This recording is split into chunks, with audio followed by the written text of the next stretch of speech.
standing up for a reason, screaming, hey, hey, hey. Hello, my friends. Do you remember when I told you I was working on something really big? And I couldn't talk about it quite yet, but once I could, I was going to tell you. It is here. Because of the nature of the content that I create on my account, I'll often get in connection with people who need help elevating their story. They need education or they need resources. This is some of the stuff that I'll offer education or resources on. And due to that, I got in connection with a mutual here on this platform who used to be a content moderator for TikTok. They didn't want to just share their truth. They wanted to expose it. Full send. And I said, I've got you, baby.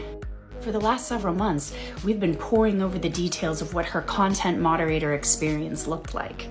From being on a special project where you're training the AI to understand what does and does not violate community guidelines, to being on a team of many people and you're sifting through the garbage of the internet to decide in the first 20 seconds if that content should or should not stay up. After poring over the atrocities of what took place in these third-party moderating centers, we came across something that was the most disturbing. ByteDance and their partner Oracle and every third-party moderating center they have hired have stored and access to hundreds of thousands, if not millions of pieces of CSEM and CSAM on Google Documents. Every piece of abusive material that is filtered through the AI and deemed unfit for posting, then sent to an actual person who is supposed to confirm that it is unfit for posting, that abusive material is then saved in a Google document.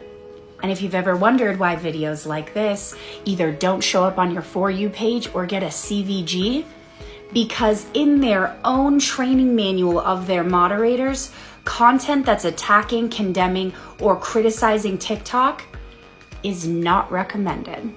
Now you may ask, Catie, why are you just now saying all of this? This is a big deal. We should have known. And I agree, but we were waiting on the DOJ to do an investigation. Did they ever do one? I don't know. Want to know why? It took an entire month for them to get back to us about an investigation in the first place.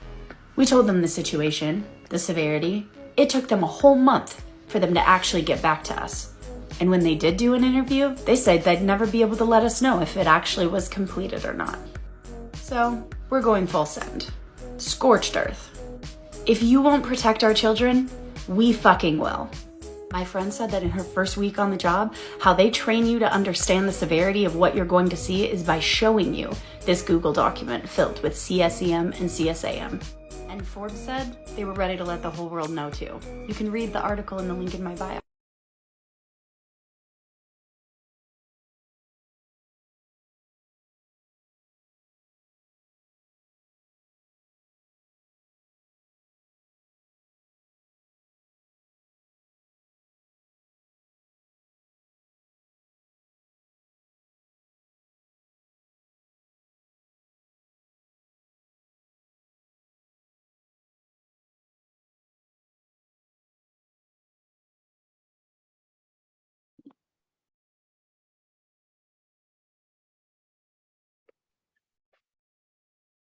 Dear Lord, you are our wonderful creator, the God who is always with us, always protecting us, and always pushing us to be who you created us to be.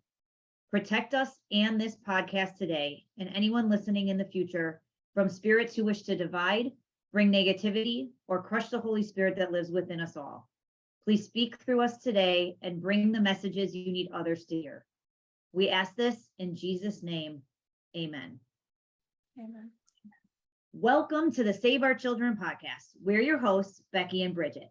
Today, we are so excited to have Catie and Whitney on our show. About a week ago, we came across Catie's Instagram post. Catie is a survivor and advocate with a huge following on TikTok, where she speaks out about trafficking, childhood sexual abuse materials, sexual exploitation, and child safety. Whitney is content moderator for TikTok. She wanted to expose TikTok, and Catie came forward to help elevate her story.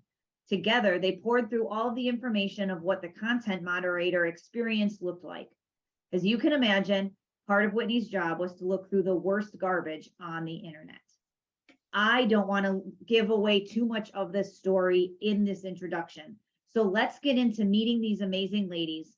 Thank you guys so much for joining us today and allowing us to share your story. Let's start with your background and the journey that brought you to this point.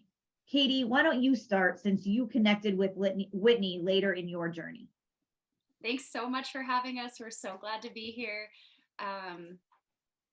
Whitney, it's been an honor and it's a privilege to be sitting here with you. So bravely sharing in this moment.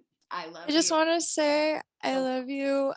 Before I was introduced to you by Alex, all I want to say is that I followed you. I thought you were absolutely amazing, and I never thought I'd be in contact with you, and I never thought this would be happening. And And now we're friends for life, forever and ever. So now that we had this fun little moment, I just want to thank you for allowing us to share this, because it's so important to tell the truth and the whole truth. So help you God. And that's what we're here to do. We're here to flip tables. Yeah. We're here to tell the truth. We're here to speak it. My name is Catie. I am a sexual exploitation survivor. I was born and raised in a religious cult. I experienced over a decade of sexual abuse at the hand of a family member. I used drugs and alcohol for nearly a decade to try and cope. When it didn't work, I tried to take my own life. When that didn't work, I figured I'd try giving life a try. And I wanted to thrive.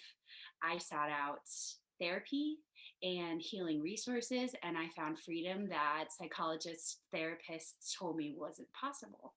And through this freedom, people started asking me, what is that? What does that look like? Well, where did you find all of that? As I started sharing my journey of full circle restoration on the internet. And the people came in droves, and they wanted to know more, and they wanted to experience this thing called joy on the other side of radical sexual abuse and PTSD. And I started sharing. This is how I found it. This is where you can find it. And as my toolbox got fuller, and as my resources, the reservoir got fuller, and the number of people accessible to point people to became larger, the community of people coming for resources, support, and help got larger too. And I amassed 1.1 million followers on TikTok as I shared my childhood trauma POV over a 50-part series where I unloaded the most bare, naked, raw part of my existence. And that is truly just what I've been through and how I've gotten to where I am today. And now I advocate on behalf of the sexually exploited, the human trafficked. I talk about child safety, how to walk your children safely through access to the internet and living life, understanding bodily autonomy, keeping your kids safe in this world where people are constantly trying to exploit them and harm them, how they can advocate for themselves, how you can further advocate for yourself as either a survivor or someone who's trying to just exist in a world that's cruel. And the coolest part is I have had the honor and the privilege of a lifetime of working alongside hundreds of thousands of survivors, from working alongside nonprofits who build safe house projects for survivors of sexual exploitation and human trafficking, to speaking on stages at anti-human trafficking conferences and getting to look other survivors in the face and say, freedom gets the final say, you are not alone, to hopping on incredible podcasts like this and knowing there are others on the end that are going to get to receive a message that you are not alone. You're not alone and you're going to be okay. And there are resources and there's freedom and there's healing. And if you know somebody who needs help and freedom and resources and healing, you can be a light of love in their life. And that's essentially how I ended up here in a moment like this with a platform like I have. I often will have people reach out to me when a story needs elevated, someone needs education, or someone needs resources. And that's how Whitney and I got connected, because she had a story that needed elevated, and I was all in to help her do that. Thank God. So Whitney. That was welcome. beautiful. Yes, it was. Yeah. Thank you for that. How, if you want to give us some of your background and how did you get connected with Catie?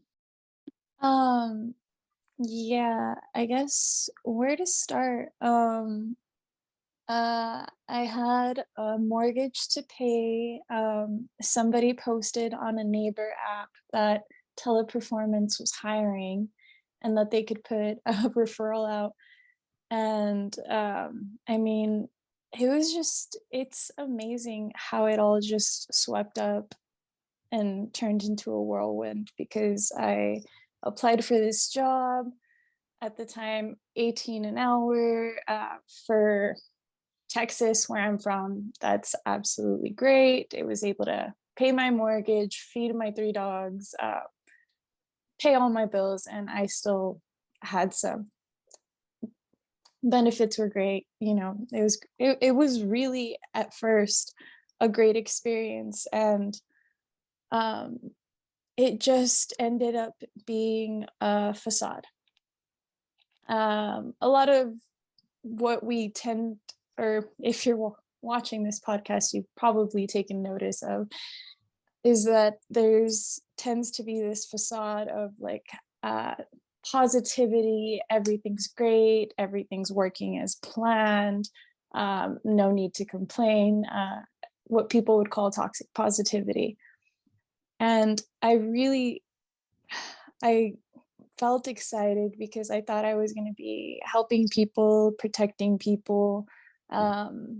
It was not even the second day of work that I actually got the opportunity to volunteer with 2 other individuals. And we got put on this special AI project. And it was so crazy because at the time I was 26 and my coworkers were like 28 and 30. And we're getting trained by engineers from TikTok, from ByteDance, that are direct employees. And they're all like 20, 21, fresh, like just young, like, and the way that they were it was just an eye-opening experience. And I've never been so desensitized in my life.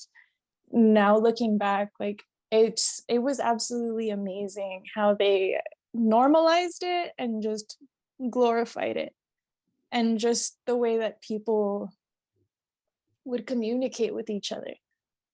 And I basically I went from being struggling to be a top performer, because I mean you're dealing with murder, suicide, genocide, massacre, mutilation, amongst a whole plethora of just insanity that is the human race. And you try to do the most with the time that you can. And it was an eye-opening experience. And ever since, like, the one thing I can honestly say is I'm so grateful to be here. I'm sorry if I'm having a little trouble looking at the camera right now. I'm just where I've been dealing with issues with recall, and just really having to focus and not have any things set off or take my train of thought, because I'm not gonna lie, I did not realize or recognize the symptoms of PTSD and just of many other things until I got a TikTok, and all of a sudden they like list them all in front of you, and you're like, oh, okay, maybe I am extremely traumatized. And it just, the environment, it was just, you think you're doing such a great job and you're helping so many people, and in reality you really are. But at the same time, like, there's so much that goes through, and it would break your heart. It would break anyone's heart. You don't, I mean, you literally wouldn't even have to be a parent. And I always I had a habit of bumping heads because I would over moderate, and that's kind of what led me, that is actually what led me down this path. And I just cared too much. I would always care too much. They always looked too young for me, or it was too much. And there were a lot of times where I caught really, really big things. And to understand it, you have to think about the environment, kind of, I guess. I don't want to say like it was kind of like a game, essentially. Like, it's like, oh, I caught this big violation that everybody else missed. or this got past this supervisor, this, like I saved company face, so to speak. And it just ended up turning into this whole huge monster. And then before I knew it, like I needed to pay my mortgage. I was the only one that was able to pay it. And I was dragging my feet. I was thinking about leaving. And the time that I was thinking about leaving, I got slapped with performance.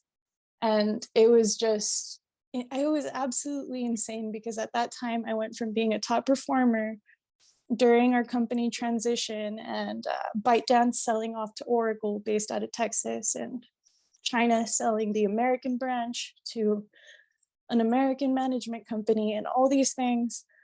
And it destroyed me. I couldn't, after everything I had seen, I couldn't fathom working. It was really hard for me just to leave my house, if I'm being honest with you all. And I had actually started on a second TikTok, and that's what led me to Catie, actually. And it just, ever since everything happened with Jeffrey Epstein, and the public became more aware because it was really spotlighted, I completely took that opportunity to just catch everyone's attention and say, hey, look, there's this man, his name is Marc Dutroux. All of this happened before this happened in Belgium, and he was released after doing horrible things to children. And it took hundreds of thousands of people marching to get their government to respond appropriately.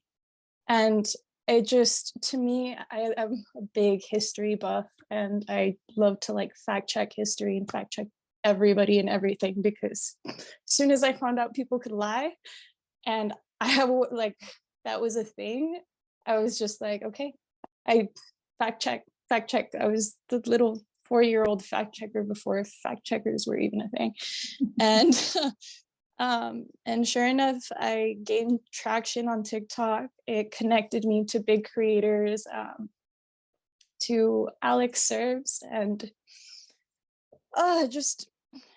Alex is actually the one who put me in contact with Catie, because they had contact before, and it was just like one thing after another, literally lining up, impossible, like unimaginable, just. And I mean, from there, Catie, you want to take over?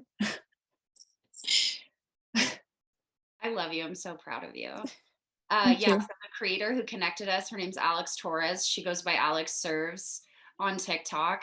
She talks a lot about just uncovering the things we're not ready to see yet, looking at the things we're not ready to see yet. Take what you love, leave the rest. Not everything everyone posts is for everyone, but I absolutely love her content. And her and Whitney were in connection originally, and then she said, Catie, you really need to talk to Whitney. She's got some stuff, and I can't imagine someone better to help her uncover this and get this taken care of. And we worked on discovery for almost 4 whole months, preparing, digging, putting this together with Forbes, and then they published the article. And I want to say, like, we've been following you, Catie. I know for sure I've followed you, but it was literally just because all the content that you share, and then us having our podcast, being able to work with survivors and constantly being connected to people. We don't really get to take that too many times. We don't get to take that step back. And even I don't really use TikTok. The only time we use TikTok is if one of our supporters are like, hey, this story needs elevated, go follow Catie. Like, or they're sending us something that they want us to elevate. So again, the alignment, and just both of you, I want to pause for a moment and just say, thank you so much for both of your powerful voices and being a voice for the voiceless, because it takes a lot of courage to even be in this moment right now and us to be on one screen having these conversations. And not too many people will have these kind of conversations with the passion and the drive that all of us have been able to connect on, knowing what we all know with literally no filter, and ready to just flip tables and like, no more. Enough is enough. And it takes so much time and effort to get a story heard because of technology and censorship. And one thing I want to share too is, like, as Whitney talked about, is with PTSD, and so many people will attack the censorship and creators, and especially TikTok. And we sit back, and I know, me personally, I know I've done it. Is like, how am I getting censored and banned off of technology, like Instagram, sharing the content and the truth that we're sharing? But meanwhile, pedophiles are getting literally glorified and uplifted on these apps that the children are using. And then you have parents, which, yes, and I'm going to say it because I always say it, and I don't care if I trigger people, so sorry, not sorry. Parents have a lot to be accountable for. And we programmed AI. So parents are instantly over here pushing the kid to do these things, but you want to be so quick to attack the moderators, and you want to be so quick to attack the apps. But it's like, what are you doing to create an impact on these apps? What are you normalizing in your family? What are you allowing your children to do? It's not about, we live in such a validation world in society, and materialistic, and always pointing the finger. But people really need to stop turning a blind eye and stop blaming everyone else, and look within themselves and say, am I a part of the problem? I'm allowing my kid to work on social media, and no, I will never defend pedophiles, but you are a part of this problem because you're enabling it. You're putting that content up there because you want your kid to go viral. You have little working to Cardi B and talking about a wet ass pussy, and it's like, what are you doing? Like, hello. And Who's steering the ship? Yeah. And so, just to kind of elaborate on that piece, a part of a lot of the work that Whitney and I do, and a lot of other incredible creators across TikTok, is when we're talking about child safety, we're talking about not controlling your children, but teaching them how to have a safe environment coming up when it comes to their digital footprint. One, you're either manufacturing a digital footprint for them prior to their ability to consent, where you're taking bathtub pictures of them and toddler swimsuit pictures of them and try on hauls from Target when they're 3 and 4 years old. And you have people in the darkest, grossest places of the internet who are sexualizing your children and using parts of the picture that you would have never anticipated would end up on pornographic websites. Parents think they're safe if their children are dressed head to toe, all is well, when their toddler's feet are what is ending up on pornographic website. Their toddler's chubby wrists are what is ending up on pornographic websites. Parents, when you hear this information, you can't go back. Now you know. So the question is, like my friend Sarah from Mom Uncharted on TikTok always asks, if you know this one park in particular, there is a predator who sits on the bench. He doesn't approach your kids. He might not say anything. He might just take a picture and then he leaves. He doesn't approach anybody. Are you going to that park? Of course not. Are you taking your children to this park to play anymore? I'm gonna go take my kid home, my imaginary kid that I don't have yet, and then I'm gonna go grab Betty, right? She's not a bat for legal reasons. Like, this is the hypothetical question that isn't hypothetical. It's fucking real, and it's happening every day. And this park is the internet. And when you are posting your children to the internet, you are doing it knowing that there is a predator sitting quietly on a bench waiting for your child to pass by. They might not DM your child. They might not make a comment. They might just take a picture and leave. See, You have and no idea where that's going or what's happening with that. You have no idea. So if the question in the mind lies, it could, it might. Should I? I won't. No, thank you. My child's protection is my first job. And I can't protect them from everything, but this one I can. And it's pretty easy. It's pretty easy. if people really, really knew exactly how much went into predators and everything that they actually just, there's something for all of them. And if I could do one thing, and it was literally to just be able to greet every single woman who has ever given birth, had a newborn, and just say, hey, look, I know that it's very cute to take pictures of your newborn baby naked up until the age of 2, 3, and it's absolutely adorable, and they're cute, and their chubby cheeks and their rolls, and you just want to nibble on their toes. But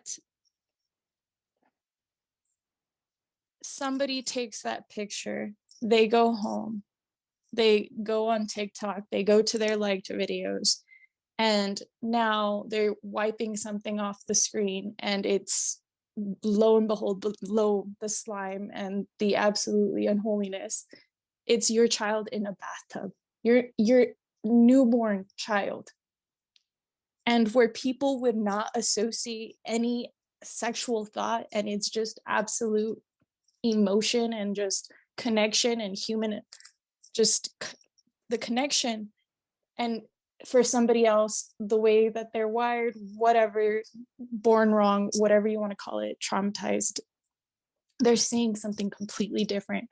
And it would just be to be able to tell and explain to every woman that you're going to want to share pictures, and every mom believes that their baby's the cutest baby in the world, and they want to show everybody. And now with the internet, it's so easy. But if you knew and you could see, you would probably burn your phone. You would throw it away altogether. You would probably want to move into the far parts of the country and only speak to your immediate family. Like it's unreal. Like the society, the underbelly of this society that has developed during this technological age is absolutely, like, it's enough to make the average person want to jump repeatedly. And it just, to know that these people are amongst us and able to blend so well, or they have people spotting for them, I don't know, it's just astounding. And that's why we're here, thankfully. Yes. And what I found as we talk about this over the months and years is, it's not that people don't believe you, because I believe, like my family, I believe that they believe what I'm saying. What I found is that if you truly believe, you are now responsible for doing something. And people don't want to be responsible for it because they don't know what to do. Like what we were talking before we recorded, like we start looking at grates and are like, is there a kid down there? Is there something there? And we've gotten to ourselves where we never know what we could see or what we will hear or where it'll be, because it's everywhere. People don't want that responsibility. And so they just pretend either that's okay, Becky is the advocate, she'll take care of it. And that means that our family's covered because Becky is taking care of it, not I need to be responsible because I have children, I have grandchildren, I have nieces and nephews, I know kids, whatever it is. Because if people took the responsibility or even an iota of responsibility, we would burn this place down. See, and you literally said it, because if I could sum it up into just a short and sweet sentence, is what you permit, you promote. So why take accountability for anything? Because then you have to start looking at your family, your friends, your cousins, your auntie, like the aunts, like no one, like it's a whole can of worms. Yeah. I think what's really important, especially if you're a parent and you're listening to this, or you want to have kids one day and you've thought about all the fun little collages that you intend on making of your children on Instagram and on Facebook and on TikTok, just don't spiral. I just want to encourage you. You are not required to take down the pictures of your children. We're not shaming you into making this change. We're sharing with you the really evil history of what the internet has developed into, and the very, very hard and sad place that it exists still today, and how that space impacts your child's future. Their existence and digital footprint on the internet now that they may not consent to as a toddler will follow them in the future, in the horrible, inevitable reality that they end up in a place that they did not consent to ending up. And you get to do with that information what you will. No one's going to shame you. No one's going to tell you you're horrible. No one's going to say, how can you decide to have kids if you're going to still do stuff like this? You get to decide for yourself. We want you to be educated and well informed on what it means to put your children on the internet. It means that you are opening them up and exposing them to potential danger. The man that sits at the park who is a predator, and he might not reach out to your kid and he might not comment, but he very well probably will take a picture. That's what you're opening your kids up to. And you get to do with that information what you will. We didn't grow up like that. We grew up with, oh, it's cool to have a MySpace or a Facebook or a whatever, you name it. And I'm really that old, so I remember MySpace. So there's that. But there's all of those things. We all had MySpace. But it's one of those things that maybe it was like that back when we started, but it was really meant to be like, I went to high school with these people and now I went to college and now I can share what I'm doing in college and all of these different things. And it's gotten ugly, but we still live in a world where we think like, oh, I'm just sharing my kids so my friends could see me back from wherever. Well, here's what's so important too, and I made a series on this in my child safety playlist on my TikTok, is understanding internet safety for yourself so that you can then teach it to your kids. Because 9 times out of 10, I bet you $100 your kids know how to use this little device you're watching us on right now better than you know how to do it. And I promise I'm not challenging your tech savviness. I'm just telling you, if you have a child that was raised by the digital age, they probably know how to use technology better than you. So you're going to want to catch up.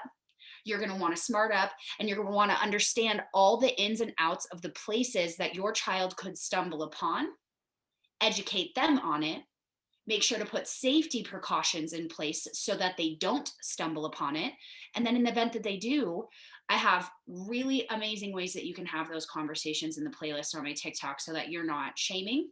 It's fear-free, it's fact-based, so that your kid will continue to come back to you and have conversations, because grooming 100% did happen on the internet when my ass had MySpace and I was learning how to code for the first time. Yeah. I had pretending to be 14-year-olds from my middle school. I was like, you don't go to school with me. I've never seen you. Oh, I'm like the weird kid that sits in the back. You never see me. I'm like, tell me more. I'm going to on Monday. What's your favorite teacher? By Monday, they're asking me for my address and my phone number so they can bring me brownies. Who gave them their address and phone number so I could get brownies? This dumb bitch. I did. I was 14. And I wanted brownies. I was 14. I was traumatized from radical amounts of sexual abuse.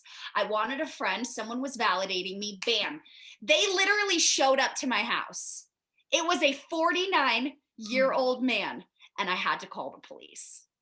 Wow. And a great point that you just had was, and it ties to grooming. And follow her page because, and we'll share all the social media handles, but when it comes to grooming, do know that comes to even a pedophile, there is no one demographic for a pedophile. And do you know that females are part of the problem too? And they do groom as well. But also do know that we are not here to shame anyone. We are here to take it back to the root of it. How did this spiral out of control? We want to open up the conversation and want you to know that we're not shaming you at all.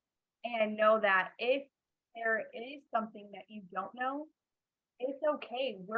I'm a parent, we're parents, and we're all learning together.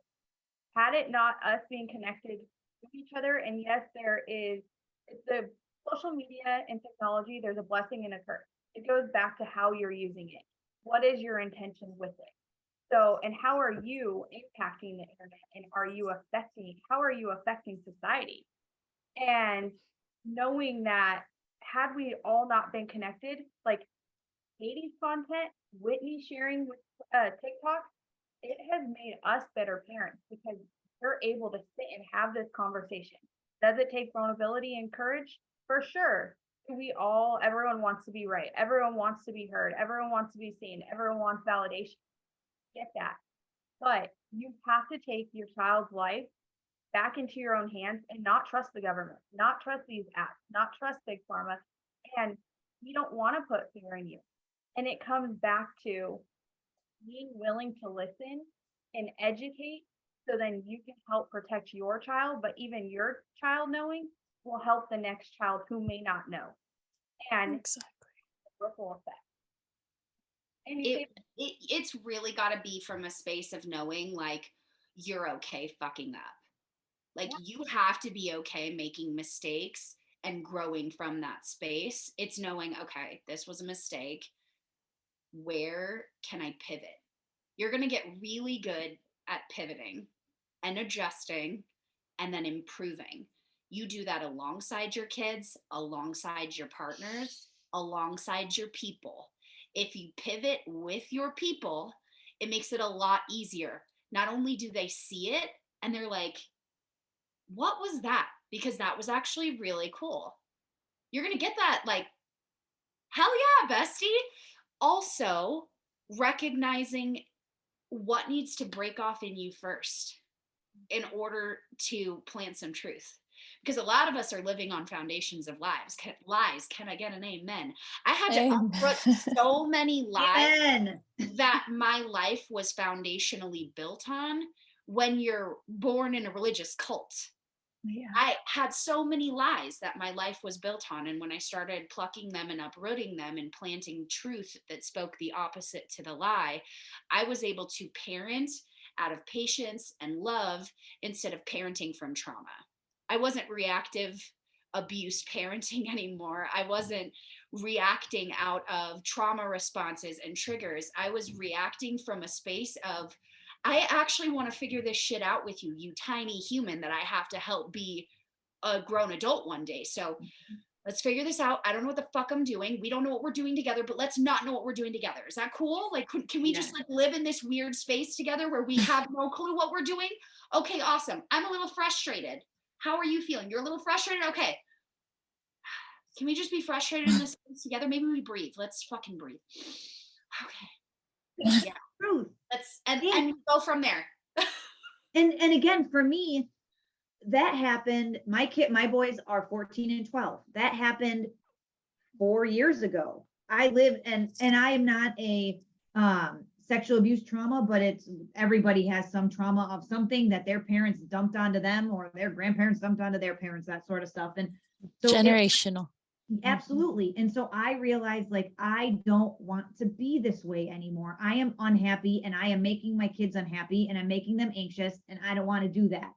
And so to say that, all of that to say, excuse me, it doesn't matter when you start, just start fixing yourself, start healing yourself, because we can start healing our kids no matter when it is that we start doing this. And understanding your kids' emotions. Like Becky, it took her helping her child and pulling her kid, indoctrination, anxiety, all of that.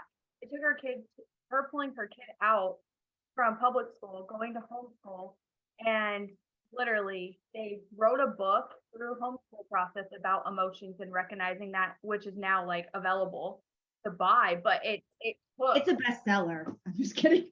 Totally kidding. Where can we find this book? Is it on Amazon? Yeah. What's it called? Bridget keeps bringing it up. It's embarrassing me, but it's called The Big Feelings of Being Mad.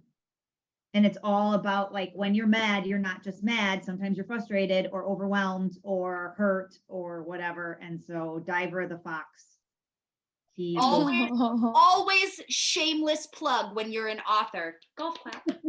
Thank you. I appreciate it. Yeah. It was into Minecraft. And so just looking at the app world and the emotions and tying that to, I don't know how to tell my mom how I'm feeling. So Becky tried to figure out a way for them to not only bond on something, but to recognize those emotions. And so she's like, let's do something together, even if it's, we don't know how to draw, we don't know what the hell we're doing, but let's do it together. And just like you said, let's honor that space together and figure it out. So she told him, like, we're gonna, if it's just us two and we take us a book and put it on a shelf, we did it. But she took it a step further, and now her kid's like, oh wow, this was pretty cool. I have a cool mom. So it took even looking at technology, emotions, how that all affects the kid, the mental health of all of it. And literally now her son is like, oh cool, I'm an author. Like that's a huge accolade for her son being in teenage years, who was dealing with all these emotions through COVID and public school to homeschool to society, bullying, all of that. And so it takes us as a parent to be in that vulnerable space with our children to say, okay, let's get to the bare root of everything. Let's just sit here and figure it out together. It's okay to not, it's okay to say, I'm not okay today. You know, and it's I really wish, if you're a mom and you're watching this, you're listening to this, please go check out Catie on TikTok, because I swear, like she was saying, the playlist she has just to help parents parent. Like I wish my parents would have had those conversations with me as a kid. Just how she made it easy for somebody who is able to be verbal, whether it's a 6-year-old, an 8-year-old, or a 12-year-old, and how to communicate and just be very direct. And you know, there doesn't have to be any shame. Like there's no pressure. It's just, you know, you may or may not be in a situation where somebody wants to see or touch something, and you know, you're not going to know to say no unless you've been in that situation. And it really just takes one conversation to change a child's life. I am definitely in my feelings right now. I'll just tell you, when you grow up not having someone teach you about consent and bodily autonomy, and you don't have either, and then you get older and you don't even know how to tell somebody no because you were never taught that you were allowed to, and really uncomfortable hugs from male family members that you don't want to experience because you're constantly being sexually abused. But and it's different culturally for so many different people. In our home, it was a sign of respect. And it was definitely a sign of the times as well, that if a family member wants to touch you, you will hug them out of respect. Yeah. I was a walking red flag for sexual abuse, and I never got to say no to being touched. I did not have bodily autonomy. And when we talk about and understand our children's first no's have to be established by us and respected by us, it is so that we're teaching our children how to advocate for themselves and keep themselves safe when we are not there to see or say something on behalf of them. So at 2 years old, I am teaching my child bodily autonomy. Now you hear that and you're like, that's fucking cool. How? No, it's me teaching my child that they don't have to be my source of comfort. That's what it's teaching them. I know you hear it and you're immediately getting a gut check as a mommy, knowing that you've over snuggled a baby when they were like, leave me be. And you're like, just one more kiss, just one more sniff, just one more head rub, because I've done it too. But I'm telling you, there's nothing more powerful than at 2 years old having a well-established verbal communication with your child, that when, oh, no means no, mommy doesn't want to be touched right now. Please don't touch mommy's body. Please don't touch. You have to respect my consent. And you do it over and over and over. And then you teach them the same thing. Do you want to be touched right now? And they say, no. And you say, okay. And it's the hardest thing in the world, because you just want to smell the nape of their neck and you just want to hold them, because that hormone balancing happens when you're touching your babies that are really young. But there's nothing more powerful than teaching your littles that their voice is powerful. that their no matters, that their no is a complete sentence. Because by the time they're 9, they're fiery and they will scream at the little boy on the block, my no matters. You do not have consent to touch me. Don't do it again. And then they come home and they're like, Mom, guess what I just said to the little boy down the block? And I'm like, you're going to get me in trouble. But Like, good for you. take it like Good trouble. like, let's reel it in. 1, what happened? 2, okay, I'm so proud of you. High five, way to go. But I know that by 9 years old, I don't have to worry about my daughter being victimized by another child her age. And if someone well above her age approaches her, she knows how to handle it, and she's not going quietly. Because from 2, I told them that their no mattered and their body was sacred and it was not for anyone else. And I go over that in my playlist. Take what you love, leave the rest. It's not for everybody. I might not be your cup of tea, and that's totally fucking fine. I'm not everyone's flavor. I don't need to be, because my validation doesn't come from you, baby. I worked on my validation issues decades ago. No, but seriously, go check out her stuff because it's absolutely insane. Because even the conversation where she's teaching people how to, it's like, oh, if your kid asks, well, when can I share my body with other people or my friends or whatever? And it's just like most parents, well, I mean, I'm not even a parent, but I would feel, I can only imagine, like most parents are probably, oh God, I don't want to have this conversation. Can you just hit me up when you're on your 16th birthday, make a note, we'll talk later. No, I'm like, start playing when they don't understand so you can start understanding your conversation. Yeah, and just the way that Catie breaks it down, she really, really brings out like the inner child in all of us, and she nails the communication. Like she could, she's like a translator, like literally thinking of how we would have felt in that moment, that point in time when we were 5 or 6, and instead of getting the conversation where you have to cover up because your uncle's coming over, you're getting the conversation where like, hey, if anybody if they put their hand on your leg or they make you don't feel any type of weight, it's okay to say no. Like, it's just, Catie, you're absolutely amazing. I know you hear this and you should hear this multiple times a day, but seriously, because all those conversations would have saved me my entire adolescence and childhood and a lot of trauma and scars and just, And I think parents, I imagine, and I'm not going to put thoughts into other parents' mind, but I know for myself, I think the same thing, that when you start talking about bodily autonomy with a little kid, you immediately they think you lose that connection.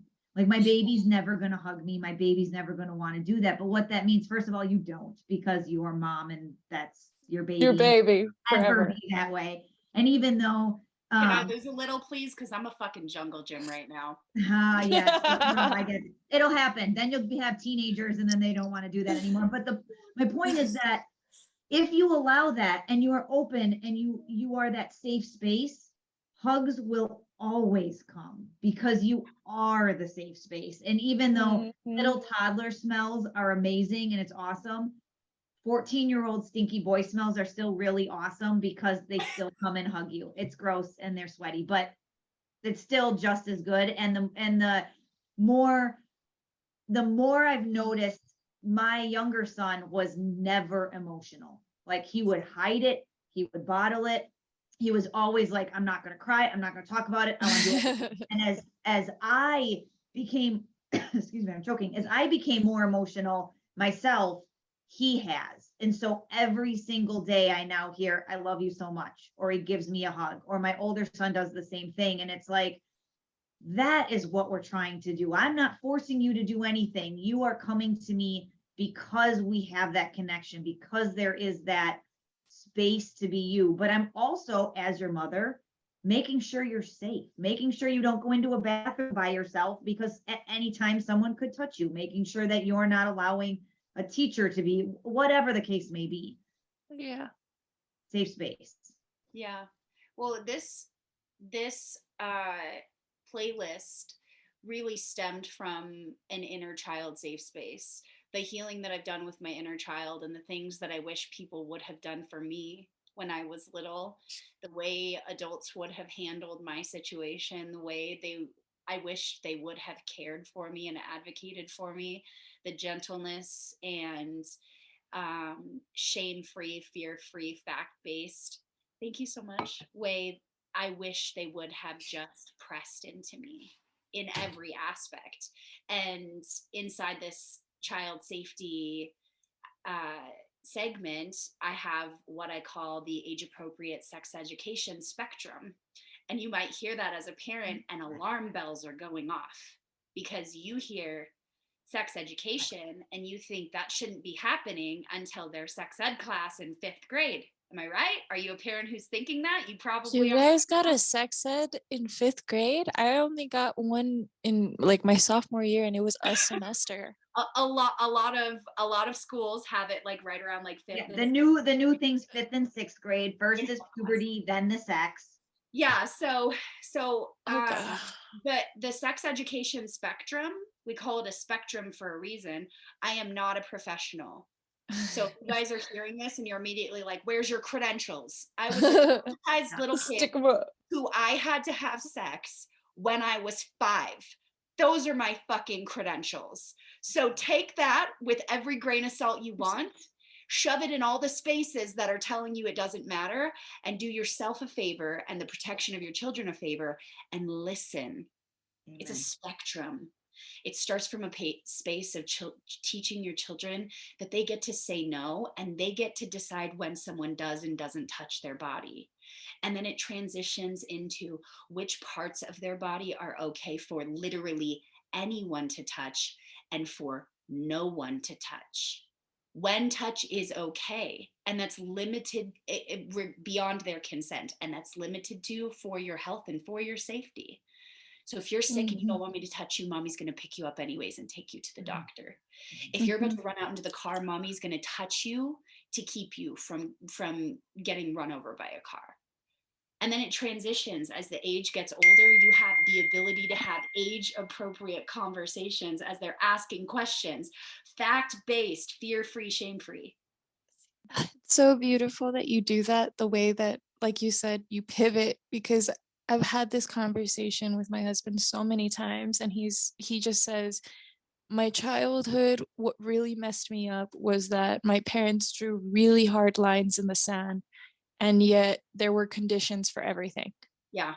So it's like, once you think it's like, okay, no to everything, and then, oh, we can say yes to this, and then it's like a floodgate, like all of a sudden you're saying yes to everything. Yeah. And it's thank you, Catie. Well, I don't want to like monologue.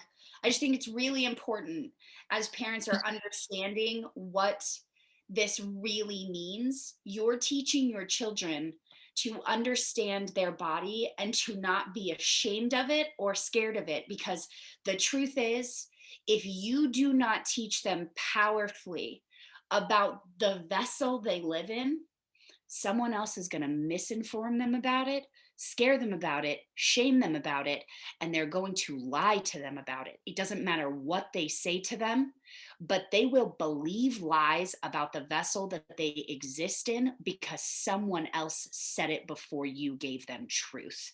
And that opens the doors for predators to say things about their bodies before they know those things aren't supposed to be being said.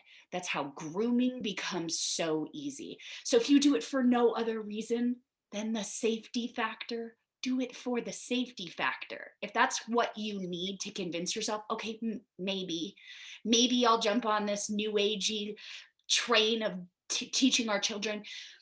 I wish it wasn't so new agey. I wish my parents would have taught me. Of course, if my parents weren't a part of the abuse, I wish that I'd have known about my body, how to protect it, how to advocate for myself, how to know what wasn't okay so that other people didn't have the ability to abuse it, so that I also knew how to teach that to my kids. I had to learn everything on my own. And I'm really, really grateful for the hundreds of people I came across along the way. Authors, podcasters, TikTokers, influencers, celebrities, one voice at a time, one quote at a time, one story at a time, picking and piecing together and saying, okay, we can start there. I don't know what the fuck I'm doing, but this is a good start. One conversation at a time. That's it. That's all you got to do. And don't be afraid. Just say, all right, we're going in. You want to know what sex is? What do you know about it so far? There's age appropriate conversations for it. Just do it afraid, my friends. And to like Seriously. know that even just people as a society, they have pushed a culture and glorified the pedophilia. They've tried to normalize this. So, like Catie said, if you're not having these conversations, we live in a world, a very techie world, that opens up so many doors. And we're here to share the underbelly and the darkest part of the world that you need to realize you don't live in the world that you think you do. And so when people, and what we can't stand is when people sit here and say, well, how do you know that survivor is telling the truth? And they want to attack the survivor, or Discredit. and they want to also attack even moderators. Like, even I'm sure you get attacked, Whitney. But what I want to It's kind of part of why I haven't, like, I shared a little bit. I did one video where I shared, hey, I was a content moderator. This is what I've seen. Like, please, like, if you could just get your kids off of TikTok, I would recommend just getting them off of the app. And for the most part, like, I did receive a lot of support, thankfully, but it's just like, it really depends on what side of TikTok you land on, because if not, it's like, why did you ban my account? I was just posting pictures of my cat.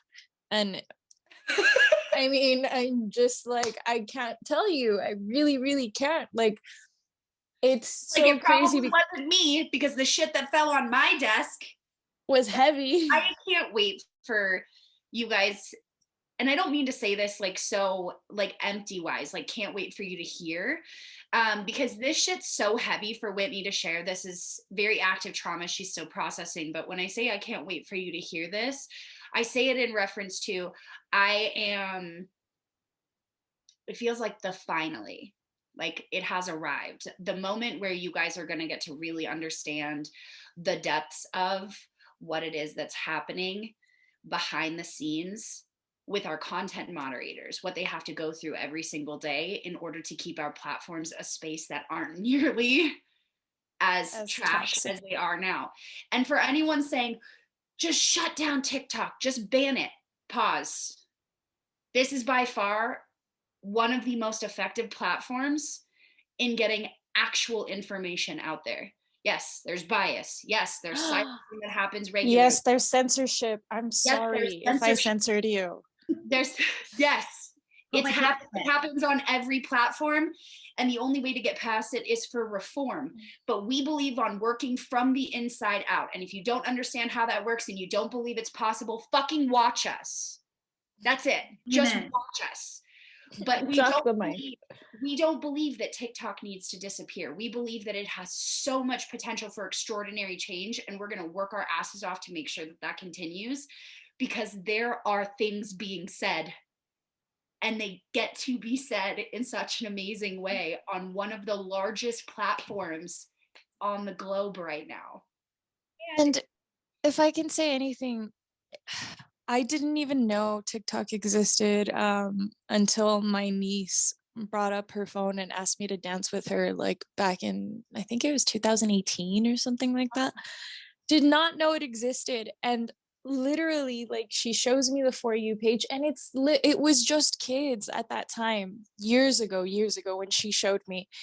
And to think that it started off as a platform just really for kids, for them to interact and share it, like, I'm 100% with Catie. We can't let them have this platform. We can't let them take it from us. We have to take it. We have to be the voice. We have to get everybody leaning left when we need them to lean left, so we can get the TikTok engineers and everybody to say, hey, all right, we're letting some very negative things through, things that people don't need to see. what's going on, make the changes. And then, you know, TikTok as a community, we say, thank you, engineers, we love you. And it's a mutual, symbiotic, healthy relationship. It doesn't have to be complete dismantle, just destruction. So when people ask, like, how and why do things like this get through? Why would like sexually exploitive content? We talk about CSEM and CSAM, child sexual exploitation material, child sexual abuse material. How would content like this get through, continue to stay up, or be constantly approved on entire platforms and exist in links in people's bios, or have people who are constantly commenting these kinds of things? Like, how does this exist in the ether and continue to exist without oversight or just being allowed to go through? Whitney's got more details on the background piece of that, but I'll give you one word and I'll tell you why it trumps all of it. Money. Profit. And for people who say, like, that sounds like a conspiracy, if you don't know about the Pornhub trials that are happening right now, Oh my God. Google them. There is massive lawsuits that are popping up all over our country and other countries where Pornhub and their sister company MindGeek are being absolutely crucified because they've got little contracts that have to be signed by consenting adults saying they are consenting to the content that's being uploaded to their platform. But when you're an amateur creator of content, you can sign it and the other person in the content doesn't have to consent. The most sought after, watched, and purchased content on Pornhub and MindGeek's websites were rape, child abuse material, and child porn. All of it. That was their most watched, sought after, and purchased material. And Visa is now a part of this lawsuit because they kept their payment option when MasterCard pulled their payment option. The CEO and the CFO of MindGeek and Pornhub literally booked it a week and a half ago. They dipped, told nobody where they were going, didn't have replacements, and they laid off 200 employees. They did it in a day. They just said, we're out. We can't manage. This is too much. I bring that up because they ignored their own community guidelines that the content being uploaded to their platform had to be consensual because of profit. It was the most purchased content on their platform and they ignored it for money. That's the same thing you're seeing here. Do you see the correlation? It's important to understand. So when your brain says why and how, money. That's why and how. Money.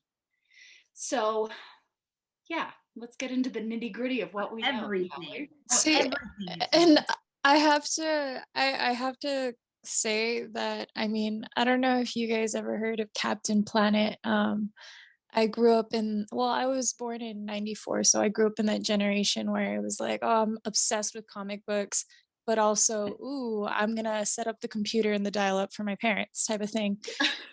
And just TikTok has given me this whole new perspective on what it means to be a warrior, because I have seen kids ages 13, 14, 15, 16.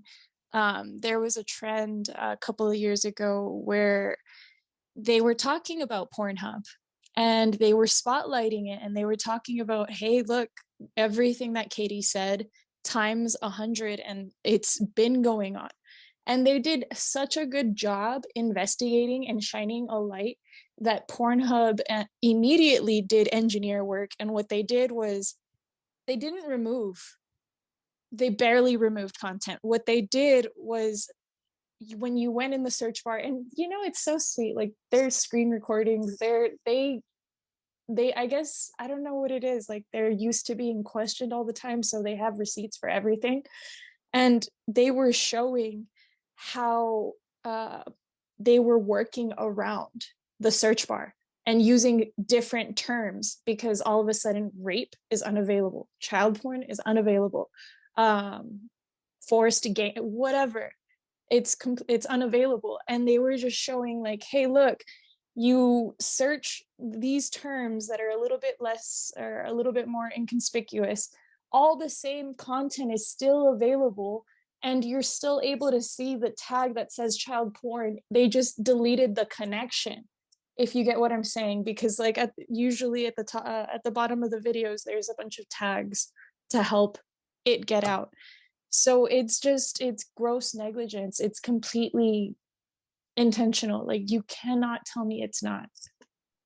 So People exploit it. Who wonders like how we are getting from the conversations we're getting to this conversation about the child sexual exploitation and abuse material that's found on a Google document in third-party moderating centers for TikTok to things like Pornhub.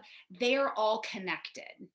They are all connected. These are all really important topics that all connect with one another. And it's the vast umbrella of understanding child safety. The business models. Yeah, not just through the internet, but also in person. Like child safety at its finest, but especially with the internet. If you have a child that uses your phone, has access to things like Roblox or anything that has online play access, all the way up and to chat. Yes, all the way up to kids who now have access to social media. These are very real truths that your children need to be understanding. And those are conversations that you want to have really good communication with your kids if they have access to the internet. If you have the kind of communication skill with your kid where they're very quiet, they don't talk to you, and you're assuming this is just like a teenage thing, like, oh, they're just a teenager, you know, they'll grow out of it, and they have internet access and social media access, you better figure that shit out quick. Because if they're not talking to you, they are indeed talking to someone, and you do not want it to be a predator. And that can be the complete difference between your child, your baby coming up to you and saying, hey, I need to talk to you, something happened, versus, hey, something almost happened, or I stopped it, or I need your help, or we need to call 911. What's the number for 911? Yeah. It's life-changing, and it can save so many people, and it's really just education and that little bit that we share forward, it'll spread like wildfire. And you know, you really can't see a problem if you're not aware of it. Yeah. If you don't see it, and you know, it's 2022 and the kids on TikTok are saying, hey, no more kitty porn. We live in turbulent times, and it's a great time to be alive. And it goes to show what a few people, just one person who tilts the scale, can do. We are unstoppable. And I want to share for those parents who are sitting listening and watching this and say, well, my kid doesn't have technology. My kid doesn't have TikTok. My kid doesn't have a cell phone. I want to tell you, as a mother with a teenage daughter, we literally just went through the process. That was my kid. And the mental health and the comeback of TikTok and what it caused her in the project. And literally, I didn't give her a phone. I wasn't aware of a phone. It took me being that one parent who literally, my daughter's friend gave her an extra phone. So it was done through behind my back, and they bypassed all of every single Apple security I had on my phone. I'm very transparent with my kid. She knows my passwords. She gets my phone calls, family, friends. I let her use the phone because, again, we have that communication and that transparency. But literally, all of those parents are saying, not my kid. They don't have social media. They don't have Instagram. Trust me, I've seen it with my nieces. I've seen it with my daughter. And my daughter, literally, it took us, and it will be shared in future episodes on a podcast, because I'm just now getting to a place where I'm fully able to talk about everything that happened. But it turned, and it could, had I not been involved, it could have went down a deeper path of what some people would call human trafficking. And my kid knows listens to our podcast. We're very transparent. We have these conversations. But it turns also with me having these conversations and raising awareness online, it also turned my kids to rebellion because I wasn't that cool to allow to talk. So it also, and I was the mom on campus where even though there was an organization talking about trafficking on her campus, I was still the mom who was always the one talking about it and making sure other parents were aware of not only our podcast, but online safety and what are your kids doing, or figuring out and questioning the school. Why is it take me as a concerned parent? And why are these kids TikToking in the halls and twerking during class when they're supposed to be in the bathroom and they're twerking on TikTok in the stalls? Luckily, my kid wasn't the one I've seen, but I've seen other kids doing this stuff during school hours where the parents think these kids are safe. They're vaping in locker rooms. It turns down a deeper path. Snapchat. Anyone who uses Snapchat.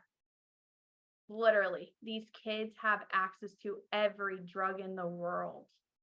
And and I know, and I've talked to teens in my own community. They are connecting with plugs. For those of you who don't know the lingo, that is a drug dealer.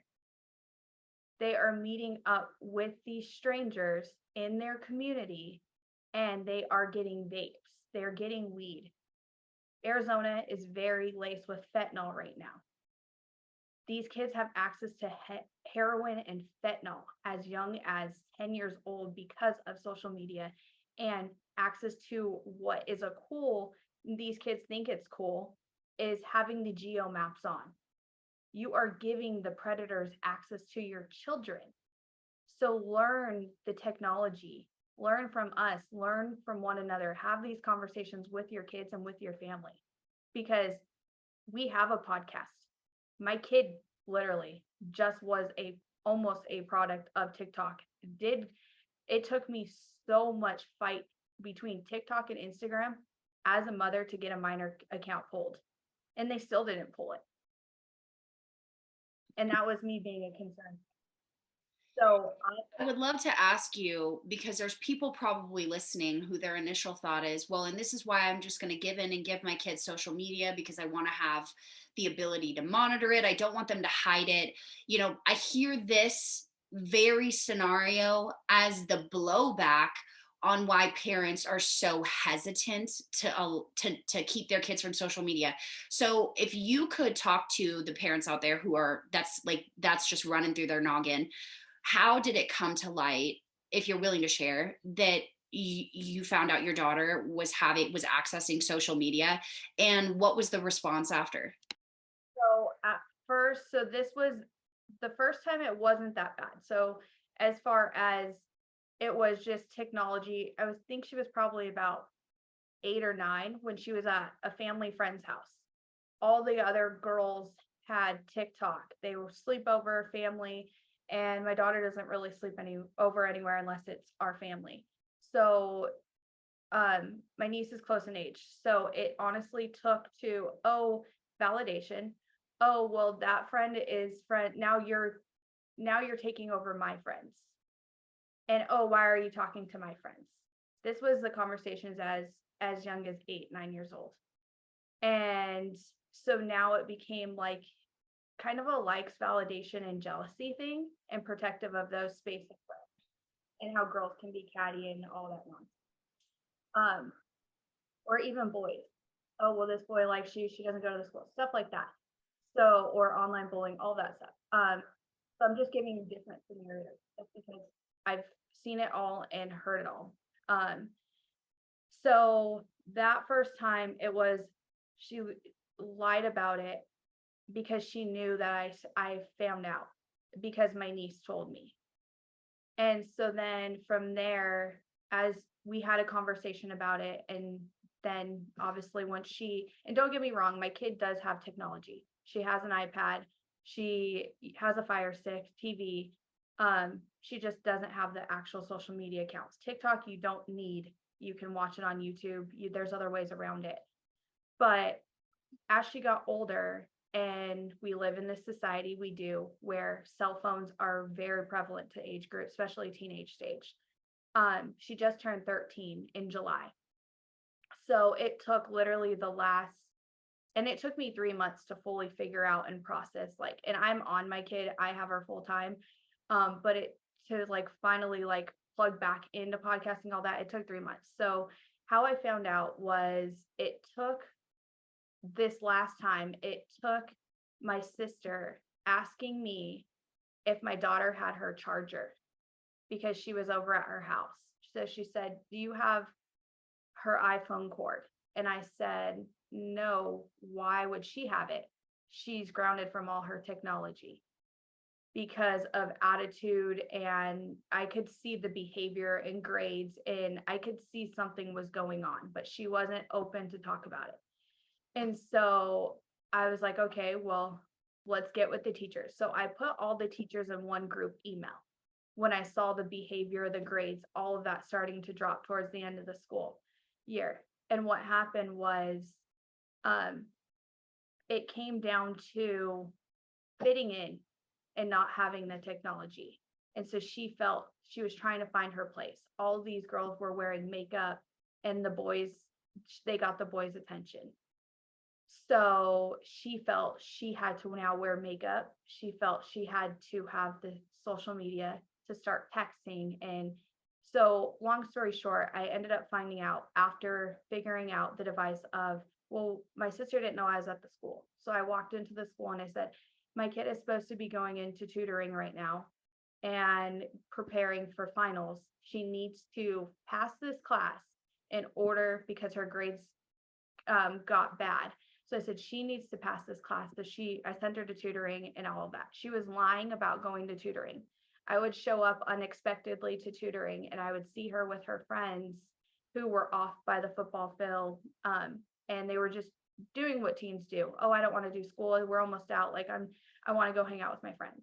So it took me to being present in her life and being on campus and showing up unexpectedly.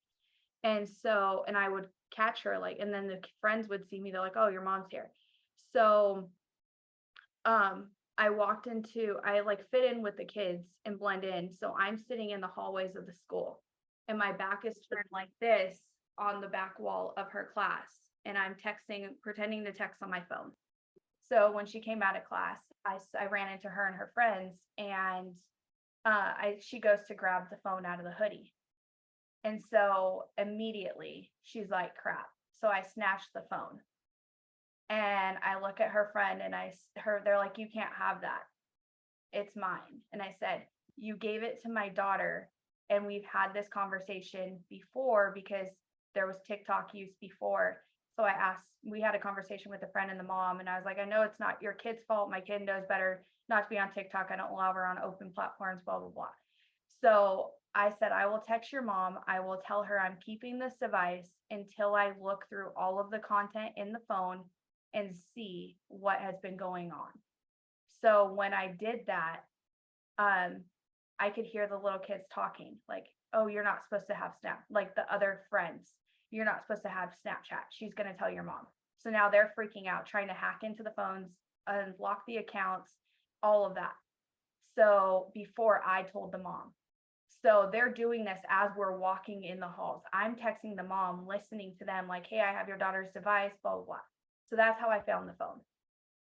So then I opened the device, and it came to there was a first boyfriend of like a day or two in there, and he was upset and broke up with her. So she went through that whole stage of all of that because, again, validation, boys fitting in, all of that. But it came to my mom didn't let me have my mom. "I'm breaking up with you because of I can't FaceTime you. I don't have a phone. My mom would know. And I can't hang out with you over the summer, like without like adult supervision, like just roaming around the malls or hanging out at Sunsplash," which Sunsplash in Arizona is like across the street from a huge trafficking hotel. So that's another conversation for another day. But it all started over a conversation of a lost charger. And so that's how I found the phone. And then since then, we've had the conversations of technology, mental health, and counseling, and all of that. So all of that journey, like, we're still kind of on right now. But that's now that this will be on our podcast, that's a summary of why I wasn't on social media and stepped back from social media for the last 3 months, trying to figure out all of that. So, But I want to honor, sorry, Catie, I want to honor you, Bridget, because that's hard. We had a podcast going. We have weekly guests on all the time, and Bridget is really our PR person, as you ladies know, and she was going, and she's like, I just need a week. And I was like, no, you don't just need a week, because you don't ever ask for a week to begin with. So I know you need more than that. And so I said, know what? My boys are off school. Your daughter's off school. We'll come back in the fall. When they go back to school, we'll come back on. And if God wants us to come back on, that's where we'll be. But if this is the end, like, God bless this. We did great thing for 18 months. We'll move on. But God has absolutely put it back on our hearts that there's big things to be said. And so that's why we're back here. But I want to take really, truly, that's a hard thing for you to go through as a mom.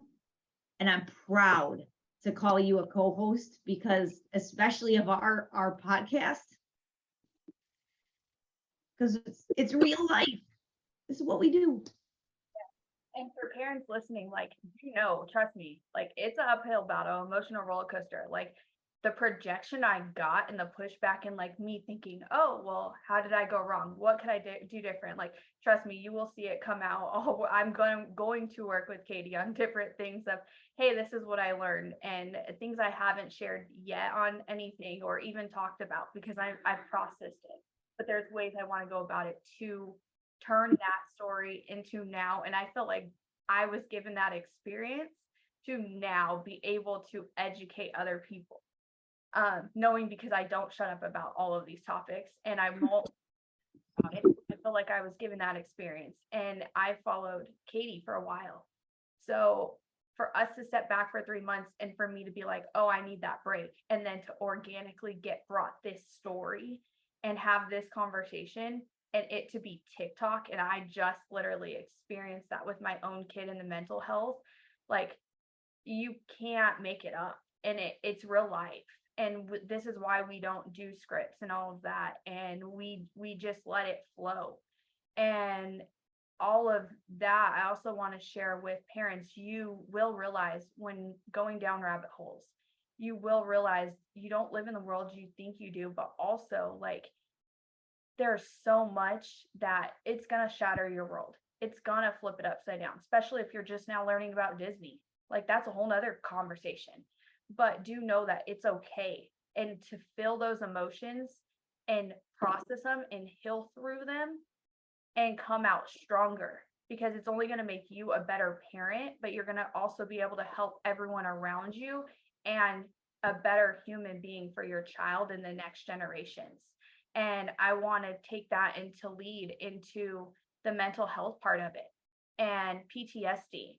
And as Whitney, even being a moderator, one thing I want to highlight on is when she signed up for that job is you don't get all of the underbelly. No app is going to tell you, oh yeah, we protect pedophiles.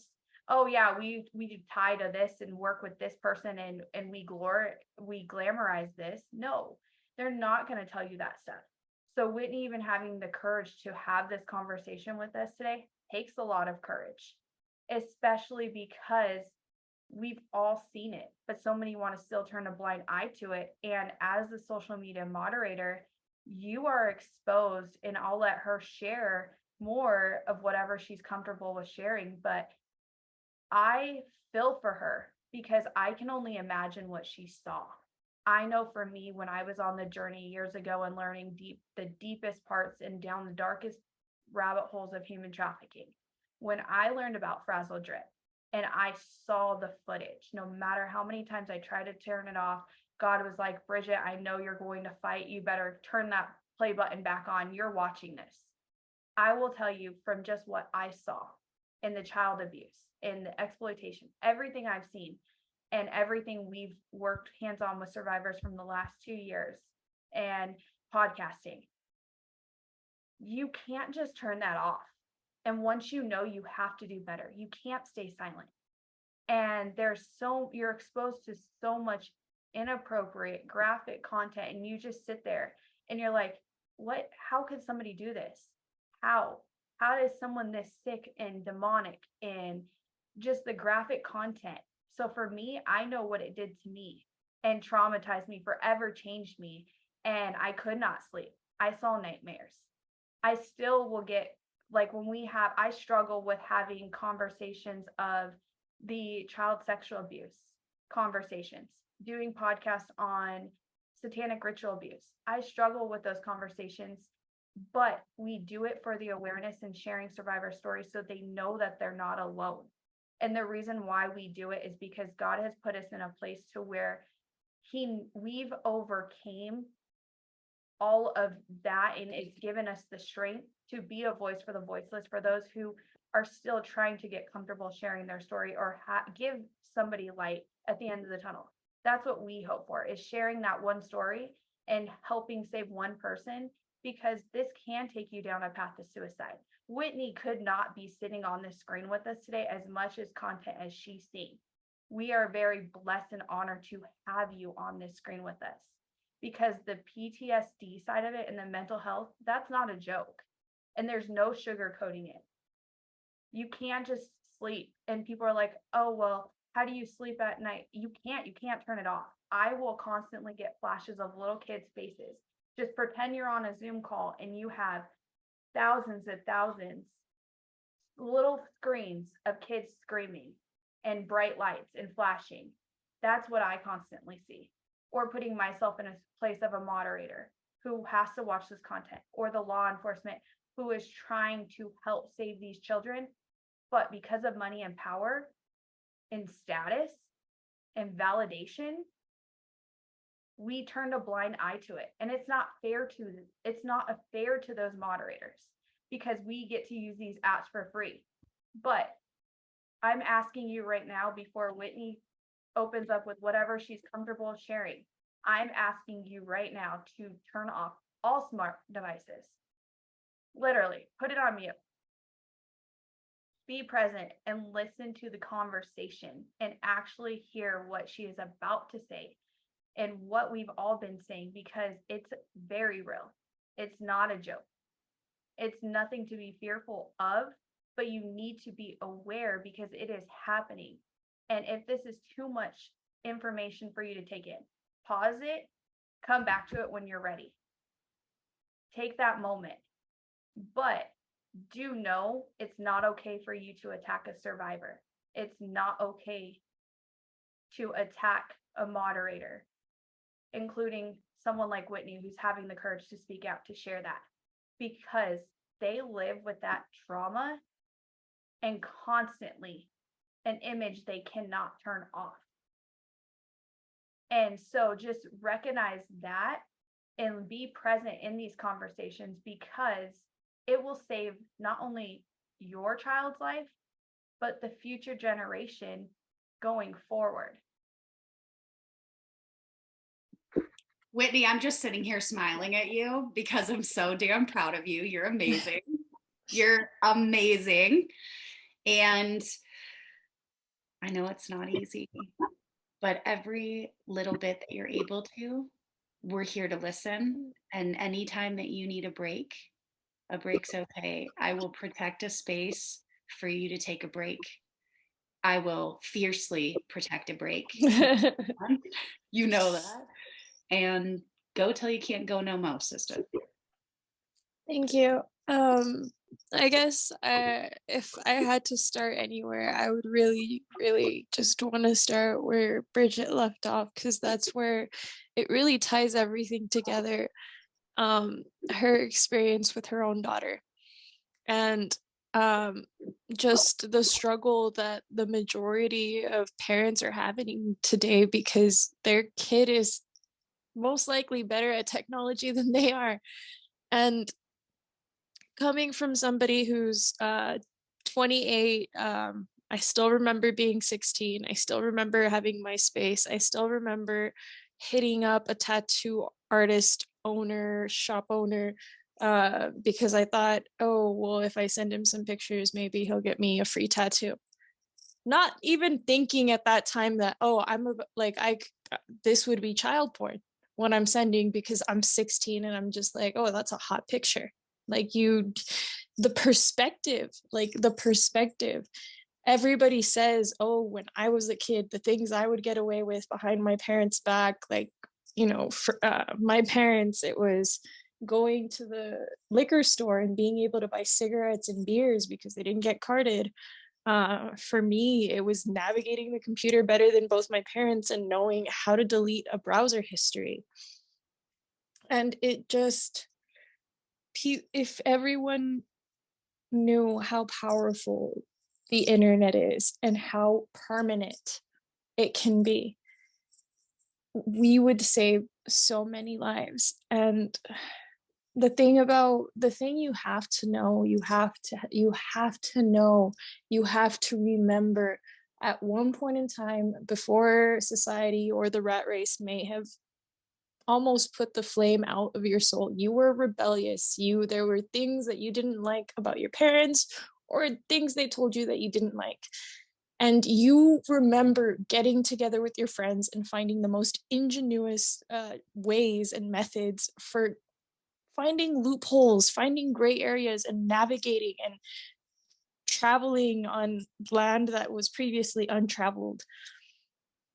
And having the experience as a moderator, but also knowing that I was also that stupid kid, like, it just put everything in perspective for me, because I survived multiple sexual assaults as a child. I don't know why we use the term minor. I really feel like it just takes away, and I was a child. I really don't like that word, minor. And I remember that point in time where I could have really just gone in, and I could have turned ugly, and I could have gone off the deep end, just how we often do, where we dabble in drugs or alcohol, we stay out too late, we hang out and associate with the wrong people. And like, having such a well-rounded experience, but then also having the images from behind the scenes, and really, really knowing what's happening behind the red tape. I don't know how to tell everyone without just word vomiting, so I'm going to do my best. But if everyone were to take one day and spend 6.5 hours, that's an hour lunch, half-hour break, or you know what? Take an hour break, hour lunch. You're only going to work 6 hours. In those 6 hours, you have to moderate a minimum 1,000 videos. Those videos can range anywhere from being 5-10 seconds to 60 seconds. Hey, by the way, we introduced 3-minute videos. And we forgot to mention, you have 25 seconds to moderate every single video. And by the way, there's about 150 violations individual that all vary, and some will basically pull a trigger and get law enforcement involved. So you have to be very serious about your job and what you do. So we had the ultimate power, and remembering what it was like 10 years ago and being 16 and knowing how I navigated through the security systems, past the loopholes. It's like these kids have nothing but time. When they're not at school, when they're not being forced to hang out with their parents, they have so much time, and they're so smart. They're so much smarter than we give them credit for. And I feel like that's just the biggest part of the problem, because they're constantly testing the boundaries. And if we remember all the boundaries we broke as kids, teens, we would really, really have a newfound respect for every generation of kids that comes up, because we really, really don't know. We can never recreate a generation. Like, the kid who grew up in the 80s, the kid who grew up in the 70s, it will always be completely different perspective. And if you think it's the same, it relates, and you can just copy, cut, paste, and just slap those directions on your kid, you can't. You just can't. And if everyone, one day, just one day, every single person volunteered, 7 billion people, I'm not going to sugarcoat this. I'm not going to say this sweetly, because it's just, this is me being the most compartmentalized, the most detached, the most just logical. If 7 billion people sat down and for one day moderated 1,000 videos, and you know what, maybe 50% of that is dancing videos, animals, cute stuff. 10% organized crime, murder, mutilation, cartel, slaughtering in the middle of the street, to mutilation, to child sexual assault. And you don't know what videos you're gonna get. You don't decide what videos you're gonna get depending on what queue or department, so to speak, you work in, is gonna determine the amount or the percentage that you're gonna see. But just for one day, 1,000 videos, 6 hours.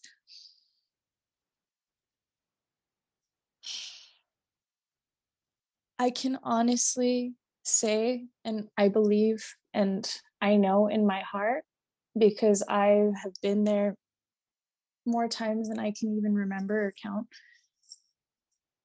If I had to pick a number, I would say 80%, 85% of the population would commit suicide if they had to witness the things that moderators have to witness on a day-to-day basis. And the thing is, you clock out, you don't clock out of these images, you don't clock out of what you see. You saw a man who was fed to pit bulls in the middle of the street while he was alive, being punished for something, and you see his flesh, you see his veins, you see everything. You clock out, and then you have to go to lunch. And you don't want your performance to slip, because if your performance slips, you'll get put on a performance review. So you have to go to your lunch. You have to pretend like you didn't just see these things. You didn't see all the blood, all the gore, just the ugliness, the insanity that is humanity, all concentrated. And then you have to go and pretend like everything is okay, everything is great, these things aren't happening in the streets as we speak. Somebody uploaded this video. Is that person alive? Is this something that I escalate? You start the job wanting to save everybody. You want to escalate every video. You want to get law enforcement involved for everything. But you realize that if you try to, the whole platform would collapse, because it would be unsustainable. And if everybody really saw and just experienced the things that we have to see on a day-to-day basis, and some more than others, like it will take my ex coworker, veteran, 100% disabled, able to work. We got hired together. We were on the AI project together. It worsened his PTSD. He had surgeries where he had to be fixed up because he was blown up by the explosive devices. And he experienced death firsthand, almost died. So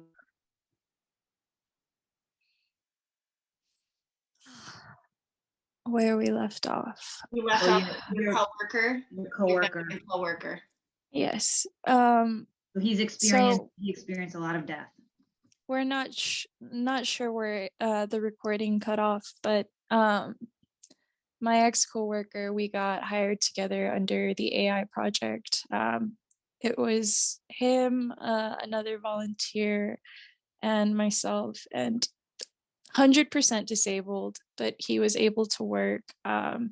He had extensive therapy. He had to receive medical treatments periodically throughout the week.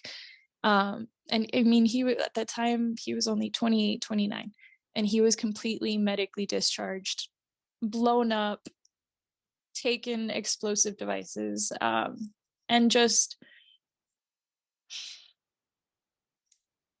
face to face with death. And he survived and he came home. And the way that we tried to talk, we really did. We really tried to talk about what we saw amongst ourselves. But it will take the strongest person, and it'll either cause their soul to check out or cause their soul to want to evacuate, suicide, or, I mean, all the other paths where it's drugs, it's alcohol, escapism, disassociation. And to see, when I saw him tap out, I was just like, it really crossed my mind, and it really it was more of like a bomb. It's like, if he cannot do this, how are we picking up people off the street, no work experience, to do this kind of job? And you're not giving them details. You're just asking them, would you be able to watch disturbing content, graphic, disturbing? Okay. And sorry, we can't disclose any more information, but please ask us questions. And if everyone volunteered for a day, I feel like the use of the internet would just slow down. It wouldn't be this high paced need to take up space, like Bridget was saying, like with her daughter, and just the generation, they want to take up space, they want to use their voice, they want to be heard, they want to be seen, they want the attention, they want their needs to be met, that for whatever reason they feel like their parents or their friends aren't meeting those needs, and they start looking for other sources. And it's truly a double-edged sword, because it's been the most beautiful thing I have ever seen, because I was queen of censorship. I didn't like to be, because I have been down a plenty rabbit holes, even before I started that job.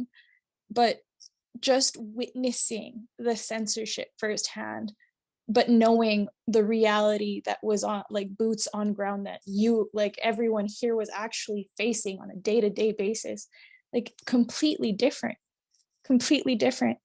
And it's like, having this perspective now, I'm so grateful that I have the ability to share it with everybody. And I don't do this to like terrify you or scare you. It's real, it's raw, it's society. It used to be stabbing people in alleyways and, rapes behind dumpsters. And now it's evolved into something completely different, where you have the video Frazzle Drip being released on TikTok, and we're trying to take it down while people are trying to spin it because they can't believe what they're seeing, but it's reality.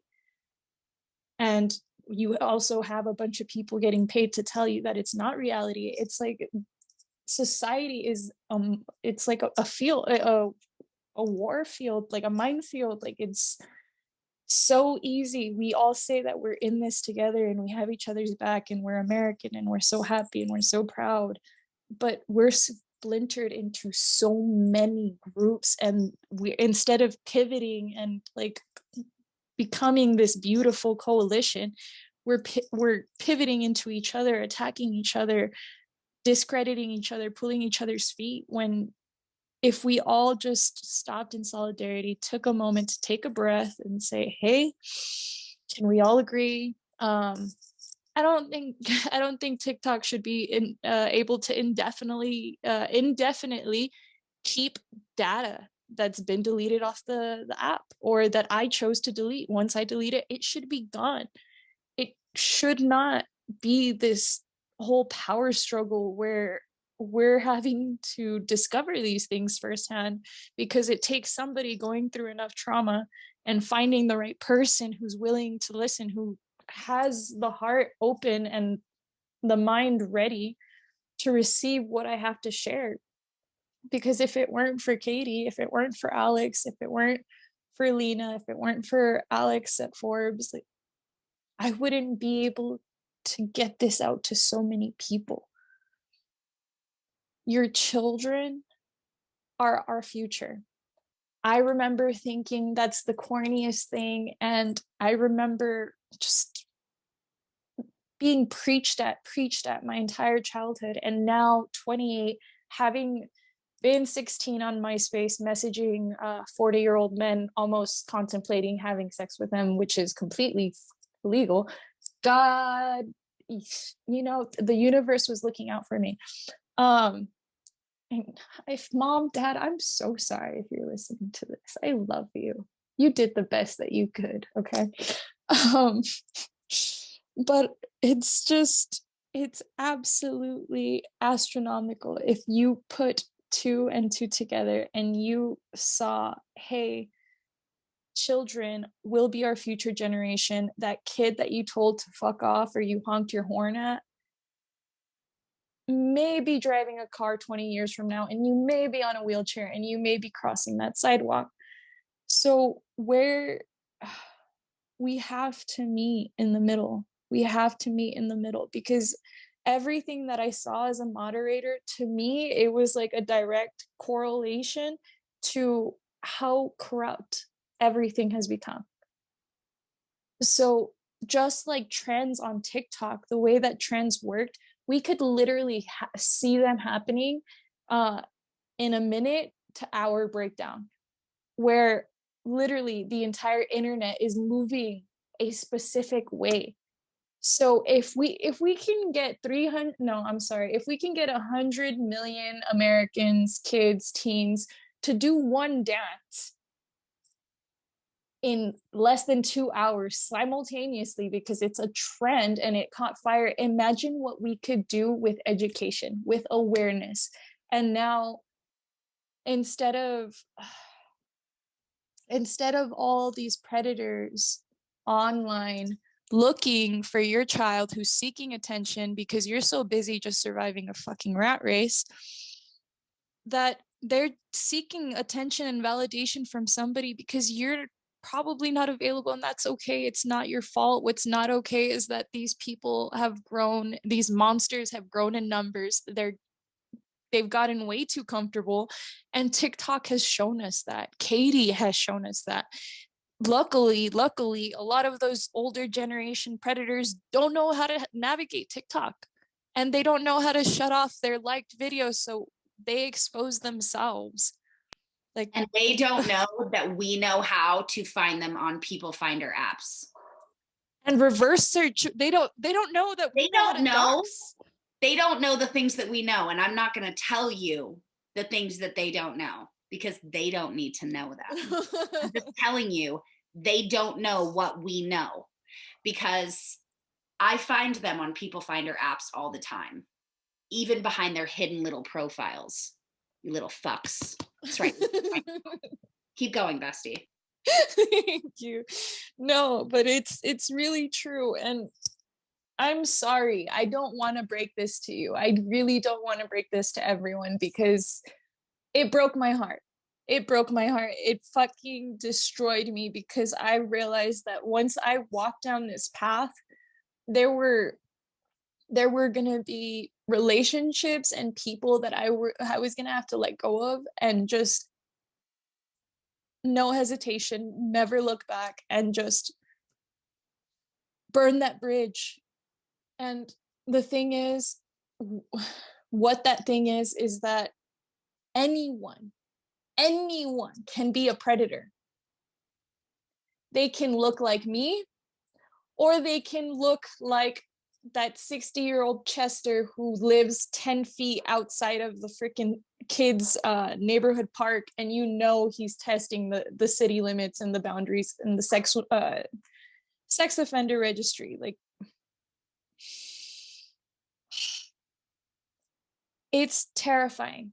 It's terrifying because until you get on this path and you start asking questions and you start doing research like these women, you ask the difficult questions and you find out, oh wow, 40 something percent of all traffickers were women, and an underrepresented percentage of boys are actually being exploited. You would think women and girls the most, boys. And it's something that it gets swept under the rug. Men don't even get to come out and say that they've been sexually assaulted because of the way that we've been groomed as a culture and society. We have to meet in the middle.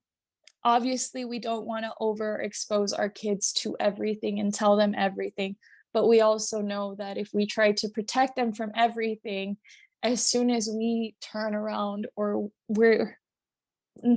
we have to be present somewhere else, that's when it happens. And the stories, the things that I've learned from other survivors, and just the fact that it can be people in power. It could be our president. It could be your dad. It could be your best friend's little brother who's 14 and you're 9. It can be anyone, because just like Catie said, the problem with moderation with TikTok, it's the same thing that's everywhere. It's profit over people. It's profit over people. As Alex Serves would say, it's profit over people. Because if there weren't people willing to offer $5,000 for a 10-year-old girl, there would not be a mother living in poverty thinking, okay, this is my 5th child. I'm going to sell her to take care of my other 4. It is complete exploitation, and it takes money. It takes money. It takes money. It takes money. And everybody knows we are at the point, and we are at the turning point in history where we all know and we all have our fingers ready. But we have been gaslit so hard to be convinced and told your voice won't matter. It won't carry. They know people, they have money, they'll send somebody, you'll end up in an alley, you'll end up in a ditch. Don't piss off Hillary Clinton. And it's become a joke. It's gotten to the point where it's something where it was a serious fear, where it's like, hey, I noticed 70 people died around this family when they were under allegations and criminal investigation, and your family's literally telling you, shh, we don't want anything to happen to you. We love you. We have been so terrorized and traumatized as a society that we, as 99% of the population, are scared to even speak.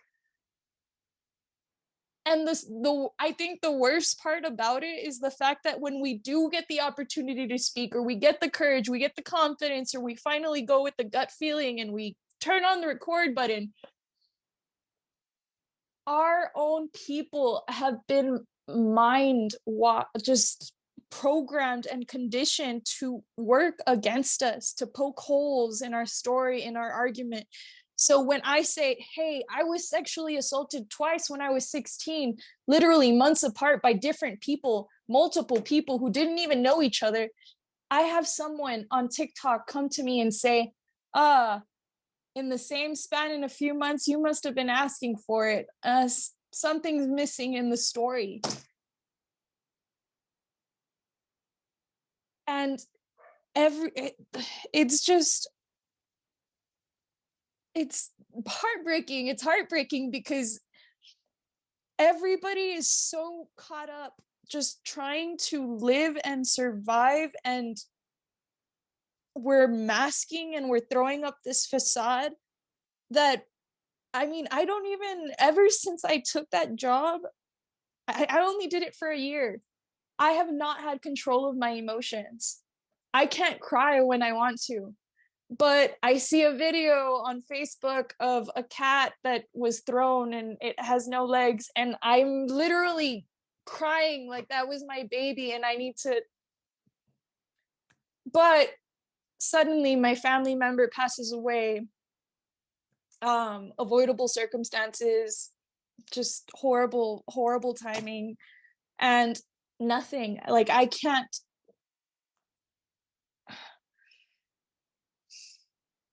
We have become so disconnected, and the one thing that Catie has really, really punched in me is that we need to communicate. We need to talk. We need to say that we're not okay. We need to be honest with each other. And we have to remember that kids don't do what we say, they do what we do. And if everyone knew what we knew, yes, you're going to want to burn the society as you know it to the ground. Yes, you're probably going to want to like track down the internet if it's an actual physical place and napalm it, destroy it. You're probably going to want to invest in a guillotine. You're probably never going to want to let your child out of sight. There's a lot of conditions that can jump into this, that you can just shrink into the fear, shrink into the trauma, and shrink into the space that you've been forced into. Or you can learn to trust people. You can learn to talk to them.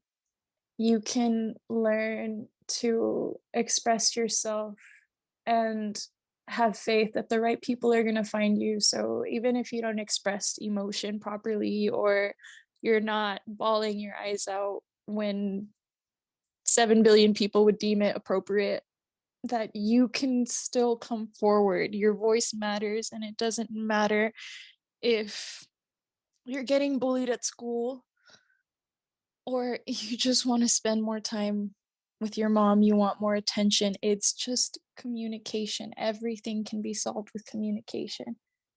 And I wish, I don't know how to say this. I'm going to do my best. But I wish nobody, no one ever had to witness and experience the things that we did, because it's a completely different thing. It's one thing, I mean, it's one thing to go to war and actually physically be there, and you have the visible wounds, the scars, you had to get the surgery. But with these kinds of things, it's all mental, it's all invisible. And looking at me, you would think that I'm perfectly fine, but you wouldn't realize that I haven't worked in almost a year and a half.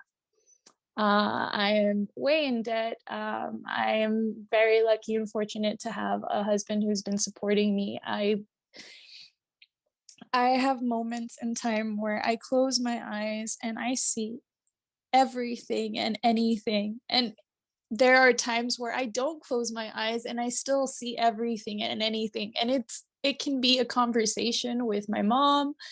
It can be her showing me a video, and it's like a glitch. I wouldn't even know how to explain it, but it's just my eyes aren't seeing what's physically there. And I haven't been able to see a therapist. I've never been the type of person to ask for help. The way that I grew up, the way that I was raised, I can only imagine how the rest of the world is doing.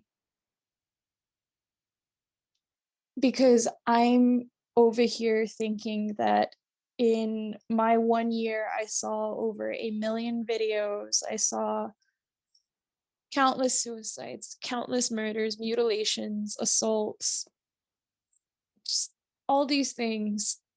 But people are actually experiencing those things every single day, and it's you, it's me, it's everybody listening and watching this.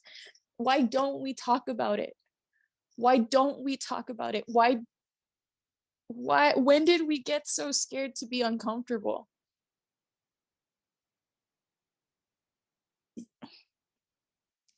We're not okay. And that is okay, because there's so many of us that are not okay, that we can be not okay together. And even better, we can put our heads together to figure out a way to make things okay, where we can create a world where, yeah, you know what? We know that satanic ritual abuse exists, and we know that children are being sacrificed, and just evil, unspeakable things are happening. But you know what? In our generation, in your generation, is going to be the generation where it ends.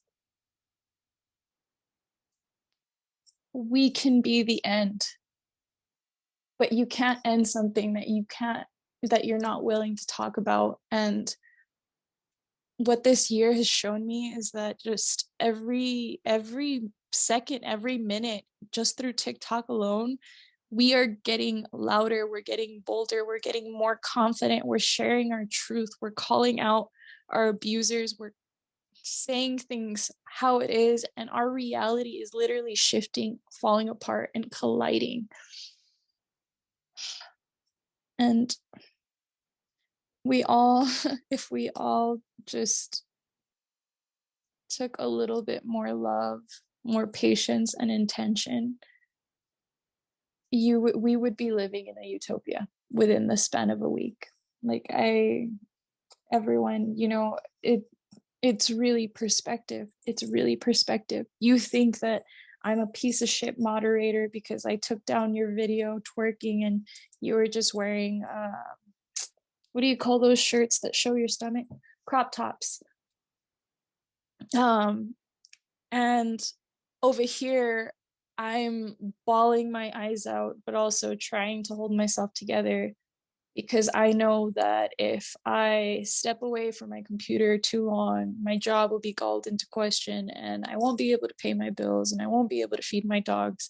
But while you're over here worried about your video and just the impact that you think I'm having on there's a whole nother story. There's a real person, there are real people. And even though it may seem like TikTok primarily relies on AIs and algorithms, there are real people.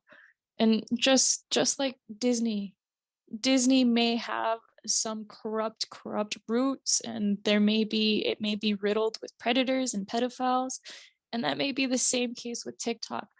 But the fact that there are good people, and those are our people, and they're in there, that should show us everything we need to know. This is our time to dig in, not pull out and run away.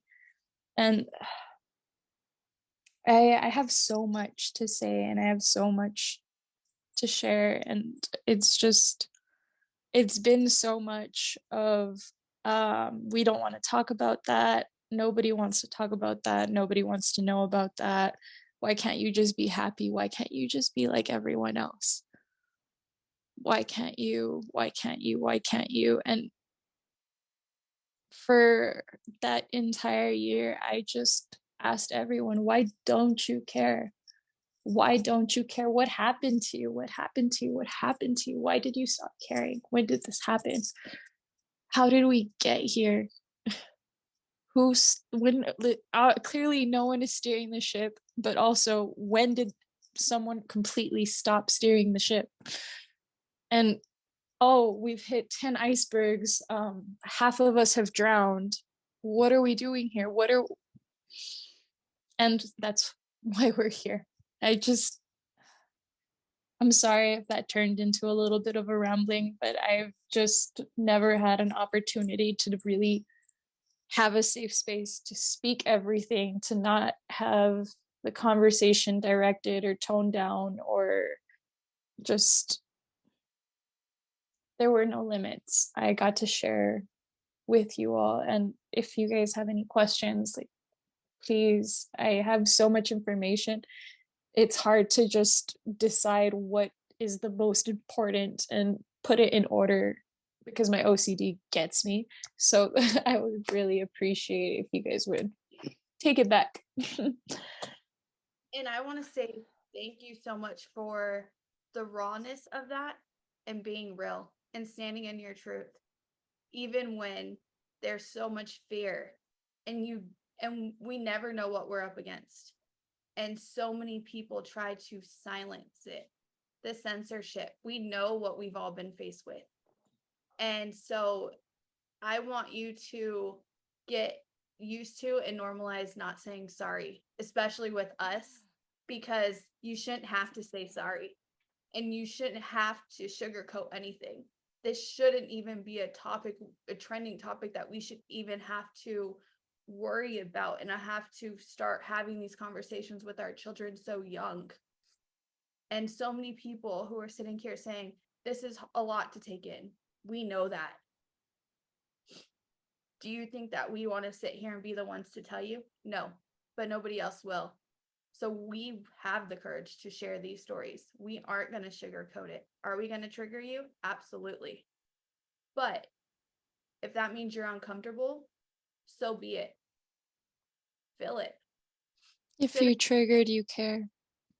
Yep, if you're No, triggered. I've said this before, and I think it's something that goes over either really, really well or not well at all because it creates immediate conviction. I can't know what I know and just go back to my cereal. You can, that's fine. If you'd like to go back to your cereal, that's fine. I'm going to keep climbing this hill. Knowing what I know, bitch, I will die on this hill. They will bury me on this hill. You're welcome to climb this hill if you like. We could really use more people on this hill. I won't blame you if you go back to your cereal. I won't judge you. But once I found out what I found out, I couldn't go back to mine.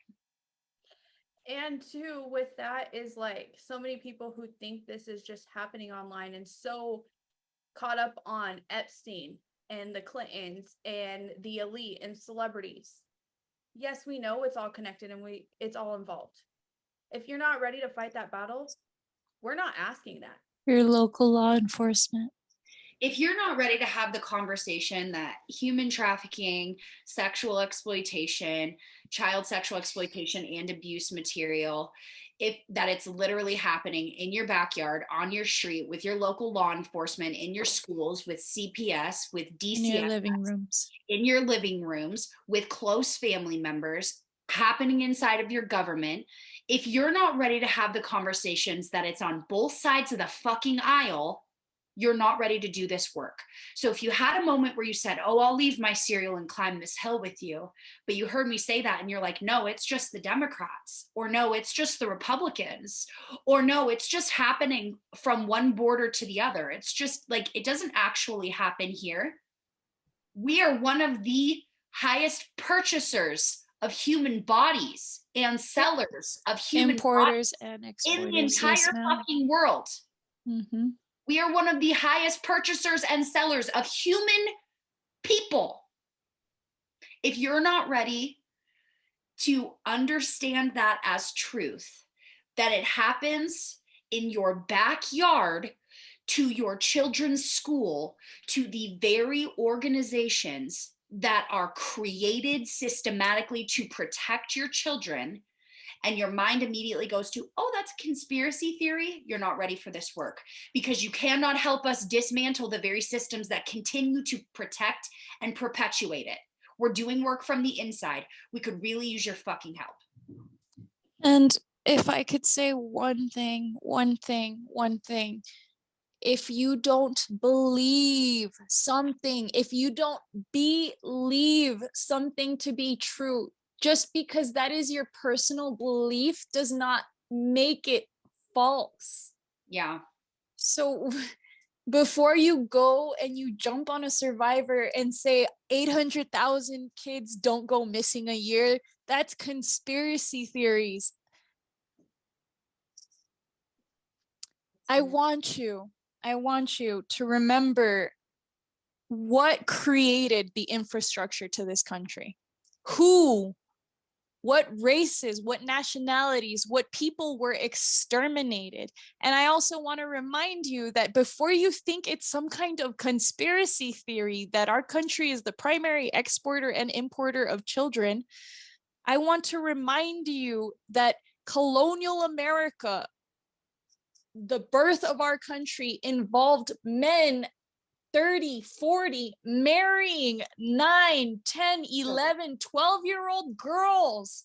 Prepubescent children. And you're wondering why Disney is full of pedophiles. It's not a coincidence. Colonization and pedophilia, I don't know if you guys have come down to this fork in the road, but they are connected.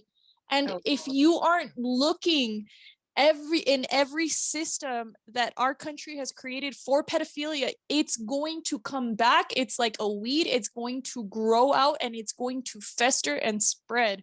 You have to be willing to look everywhere, even your own living room. And that is the conversation people don't want to have. And I can speak from experience because I know people where they say, hey, you know what? I'm your mom. You're my daughter. I know I'm supposed to protect you, but can you just let your grandpa touch you so he doesn't touch me?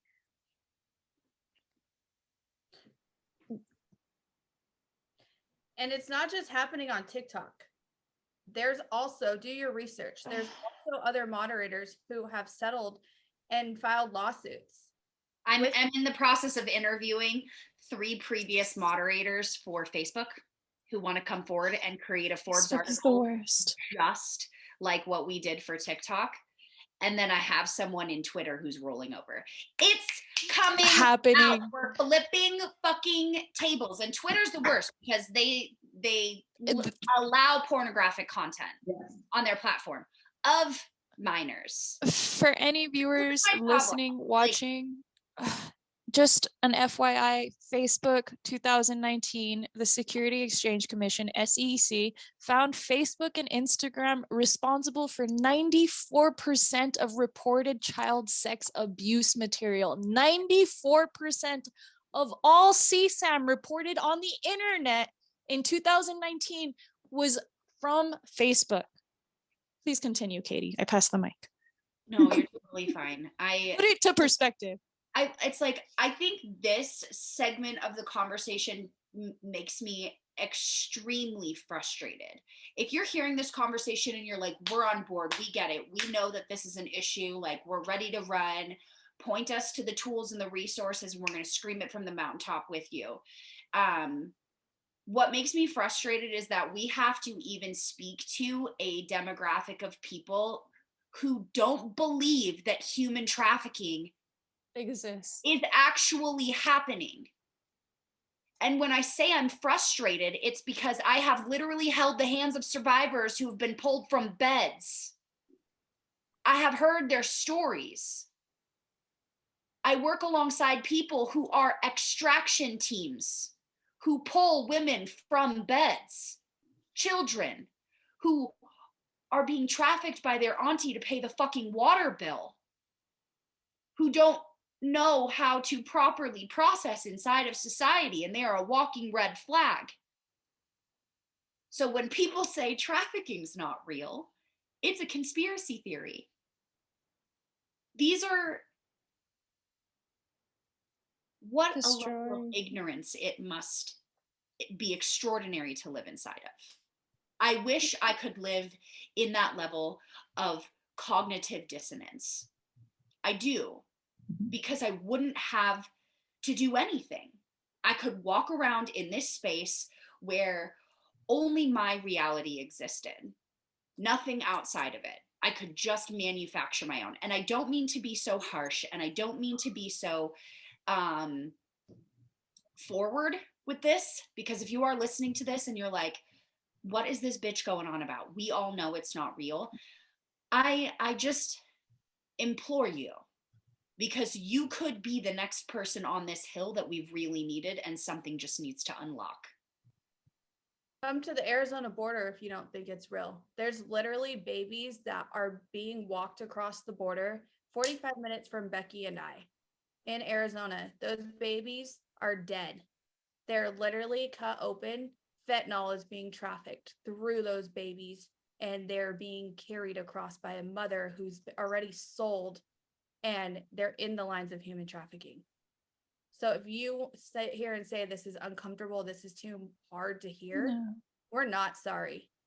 There is a baby currently being sacrificed. There are children, innocent souls on rape trees currently right now, being raped and sold multiple times, exploited for way too much money, and no soul should ever be sold.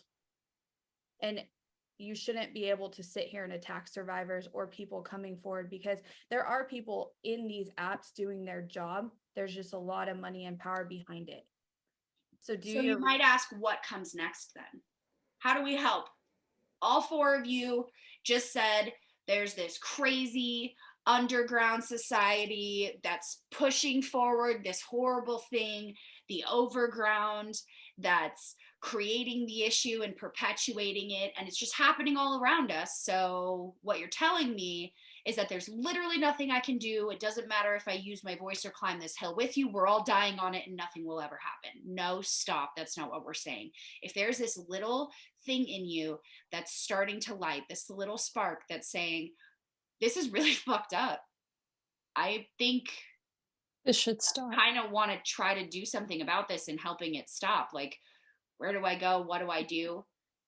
This is really messed up. Number one, go follow organizations where their primary objective is to stop the exploitation and the trafficking of humans. NCOSE is a great organization, National Center on Sexual Exploitation and Human Trafficking. You can find them on Twitter. You can find them on Instagram.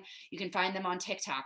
There's also a lot of statistics that you can read that they share that are national statistics, that are our government reports on national trafficking statistics. Our government, yes, they do. They report on them. You can read all of that information. You can educate yourself. You can get your mind blown a little bit. And then you can also dive deeper into links that say, how can I help? How can I support? Tools and resources. That's a great place to start. And then you can also watch a documentary. The documentary is called, it's gonna leave my brain. Okay, Whitney, you talk. I was gonna say you can watch a lot of documentaries, but we can sorry, I don't know which one you're gonna go with, but even on our website, I'll shamelessly plug our website, standbysurvivors.com. We've done a lot of work just to get you started in places. If you're like, there you go. Like Catie said, okay, we're here, this is crazy, what are we gonna do? That's a place that literally it starts out with, are you new to this? Look at this person, look at this person, look at this person. Go to these websites, check out these documentaries. Is it an exhaustive list? Absolutely not. It is like the very tippy tip of the iceberg. But as you start going, you'll learn more, see more people, see more things, get deeper. And you'll reach a point where you read an article from Vice City News where some bitch who's probably named Karen, no offense to anyone named Karen, I know her name is actually Catie Ray, and it's spelled Kateyray. You'll never fucking believe it. Wait. You're talking about the article I was about to mention where if you're doing research about trafficking, human trafficking, the selling of human beings, if you come across a Vice City News article saying, hey, this is what you should do if a family or friend approaches you with a crazy conspiracy theory that 800,000 children go missing a year. Yeah. Versus the government stating that more than 800,000 children go missing a year. That's just what they report. That's just what's reported. And so, I mean, when we're talking, sorry, it's not Catie Ray, it's Catie Way, W-A-Y. Katie, I found that So so interesting. Have great sources too, though. And I did email her after I read that article. I emailed her and I was like, listen, let's just be real. I know that you didn't write this. I know that there are powers to be who are higher than you, who want to make sure Trying to do damage control. Mhm. I also wrote to the Atlantic because they did the same thing. Yep.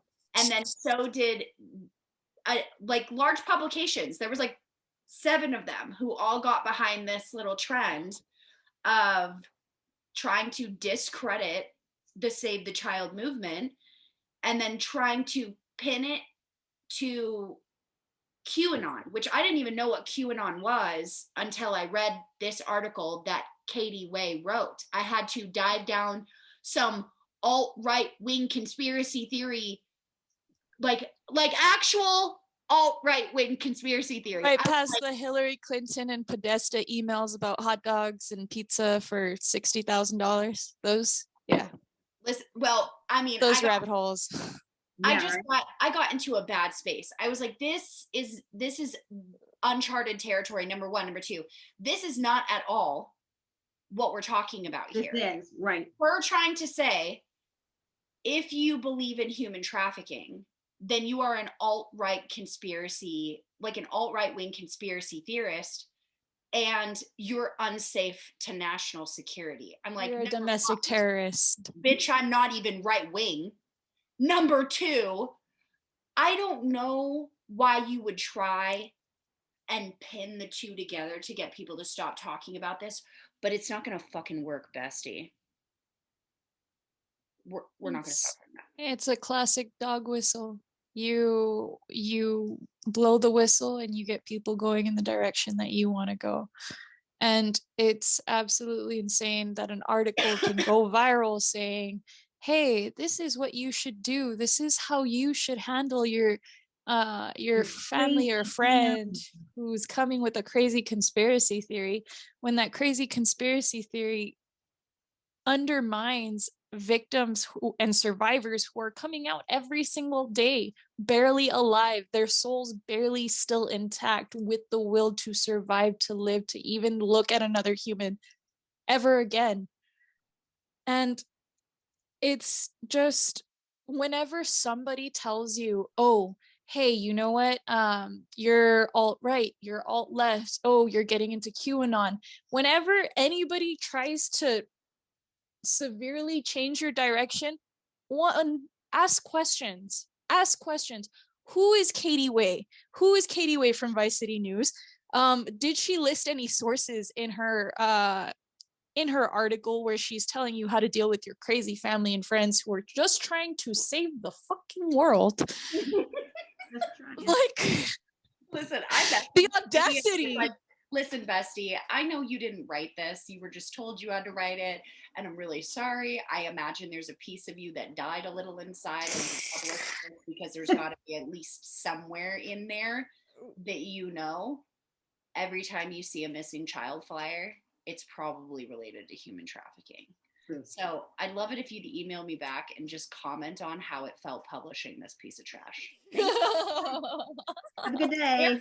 Listen, there is someone somewhere above every person who's clickety-clacketing on their keyboard saying, delete, you're not publishing this trash. You're actually going to write this. This is what we're writing about. And that person reads this and says, I can't fucking write this. This goes completely against my moral code. This goes against everything I believe. I don't even believe anything on this paper. It doesn't matter. You're going to write it or you're fired. You're going to write this because this is what Atlantic or pushes the agenda. Times or Forbes, or you name a publication and they've done it. Someone at that publication has had shit handed to them and said, you're publishing in this, and they kept a job and they wrote it. And unfortunately, Miss Catie Way probably got dragged into that. I don't know Catie Way, and I won't assume, but I'll say this. Catie, in my book, that article is trash. Innocent until proven guilty, bestie. But I'm just saying that article was doo-doo. It was fucking doo-doo. So ladies, we could keep talking all night long, and we have been talking all night long. And I hate to end the conversation. I have to go pick my son up from band. So oh my gosh, I hope he's fine. Well, so he gets out in a few minutes, but then I have to wait for 15. So we're totally plenty good because this would be the one night he comes out on time. But Fair so enough. he's got a phone. Just kidding. Yeah. We will definitely be back We need a for part two. a part 2 of this and probably more parts because we have a lot to say. And I have a honestly, lot. thank you for everyone who has connected us because even before this call, we had such a safe space where we will make sure there's so many more stories to share and we all have the same passion and we literally will not stay silent no matter how hard anyone tries. We will be coming for every single social media platform, exposing it all and bringing it all and doing it together. And we will no longer, we've never allowed it, but, and I know Katie's never allowed it, Whitney's never allowed it, but literally it just made us so much stronger because we are now able to connect all the survivors we've worked with, all of the resources Catie has, all the information Whitney has, and this is just an example of how we can use all of our gifts and all of our connections together to work with app developers, work with people we know in law enforcement, every different expertise that people have witnessed some sort of trauma who are ready to change inside out and save the future generation. We will make it a point. That is our mission, to change this and to give it a voice and continue to shine light on it. So if we can have both of you share social media handles, we will take questions and all of that and be back for a part 2 because there's so much to say on all of this. I just want to draw a line real quick for everyone, and I know all of you ladies are with me, but it's come to the day and age that we are going to stop human trafficking. We are going to end the human slave trade, and the line is drawn, and you're either a protector or a predator. There's no in between. You're either one or the other, and you need to decide where you stand, because you're either going to stand with us or you're going to get burned to the ground, because we're not going to play about our future, because it's the only one we have and we have to protect them. Thank you, ladies. Amen. Love you. So socials, you can find me on Instagram at Catie Ray. It's got this pretty little mug on it. Or you can find me on TikTok at the TikTok Advocate, spelled as it sounds. And same. There are a lot of fake accounts of me. So you'll have to find the one that actually has my content. My real account on TikTok has 1.1 million followers.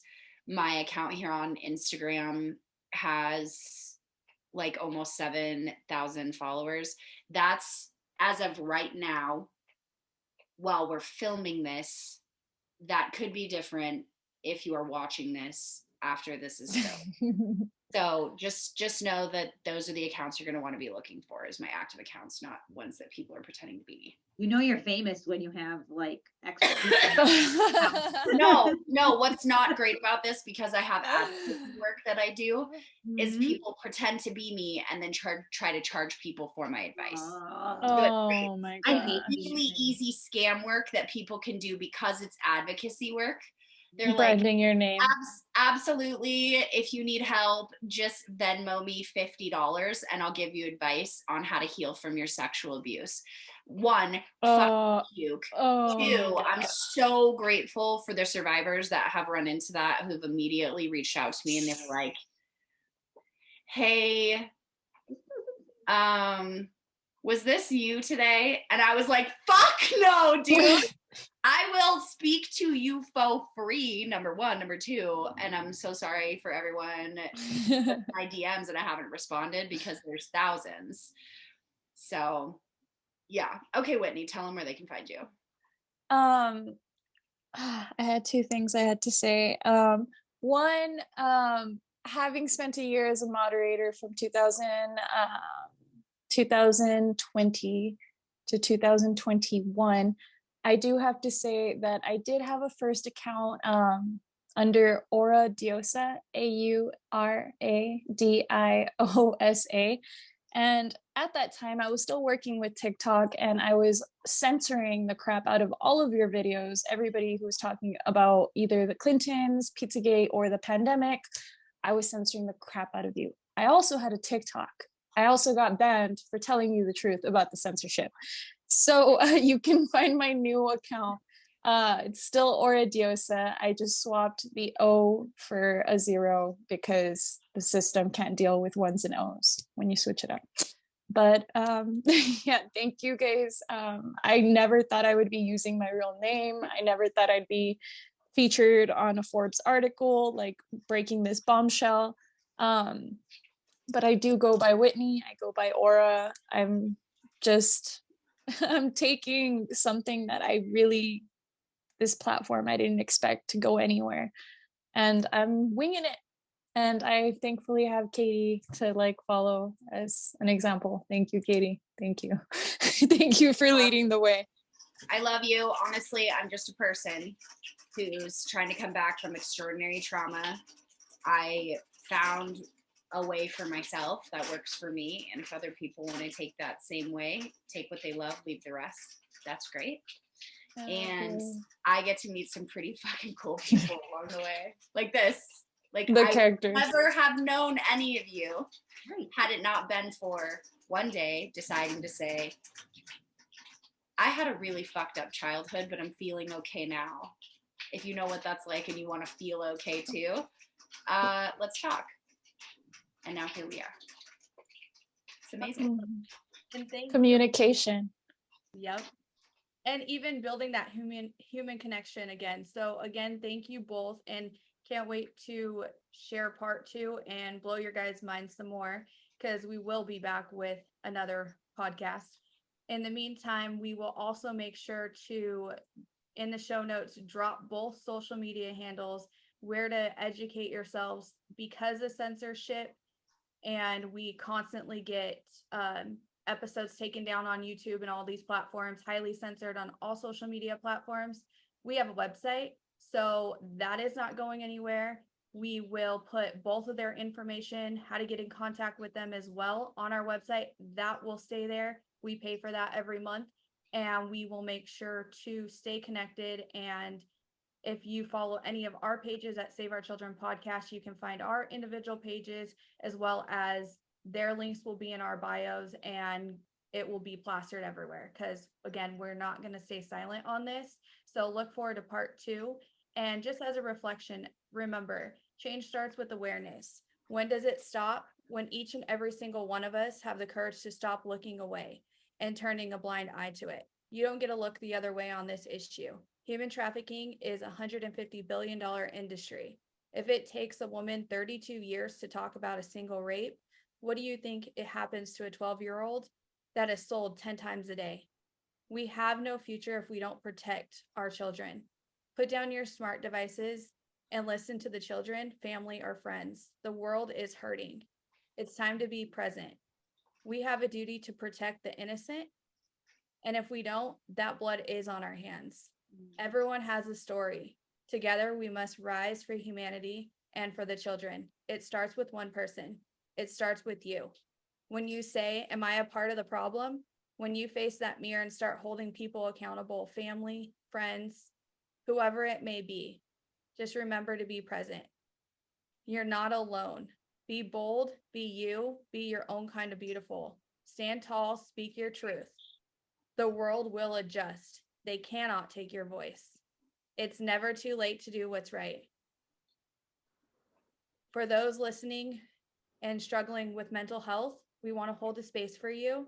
Anyone dealing with adversity in their life who are just waking up to this, those of you who were abused sexually, mentally, domestically, those who have had their innocence stolen by the corrupt systems, social media, CPS, foster care, in your own family, friends, trusted adult, a loved one, boyfriend, girlfriend, whoever that may be. No, you are strong. You are beautiful. You are enough. We're sorry for everything you've endured. You have a powerful voice. We pray one day that God gives you the strength when you're ready to speak your truth, when you're ready to shine your light and be true to who you are, Never let anyone dim that light. Mm. Know we are all here for you and you are not alone. We will be the generation to end human trafficking. Enough is enough. Survivors, we see you, we hear you, we stand by you. Sending you love, light, and blessings. Take your candle, go light the world. Love, Catie, Whitney, and Save Our Children podcast. See you for part 2.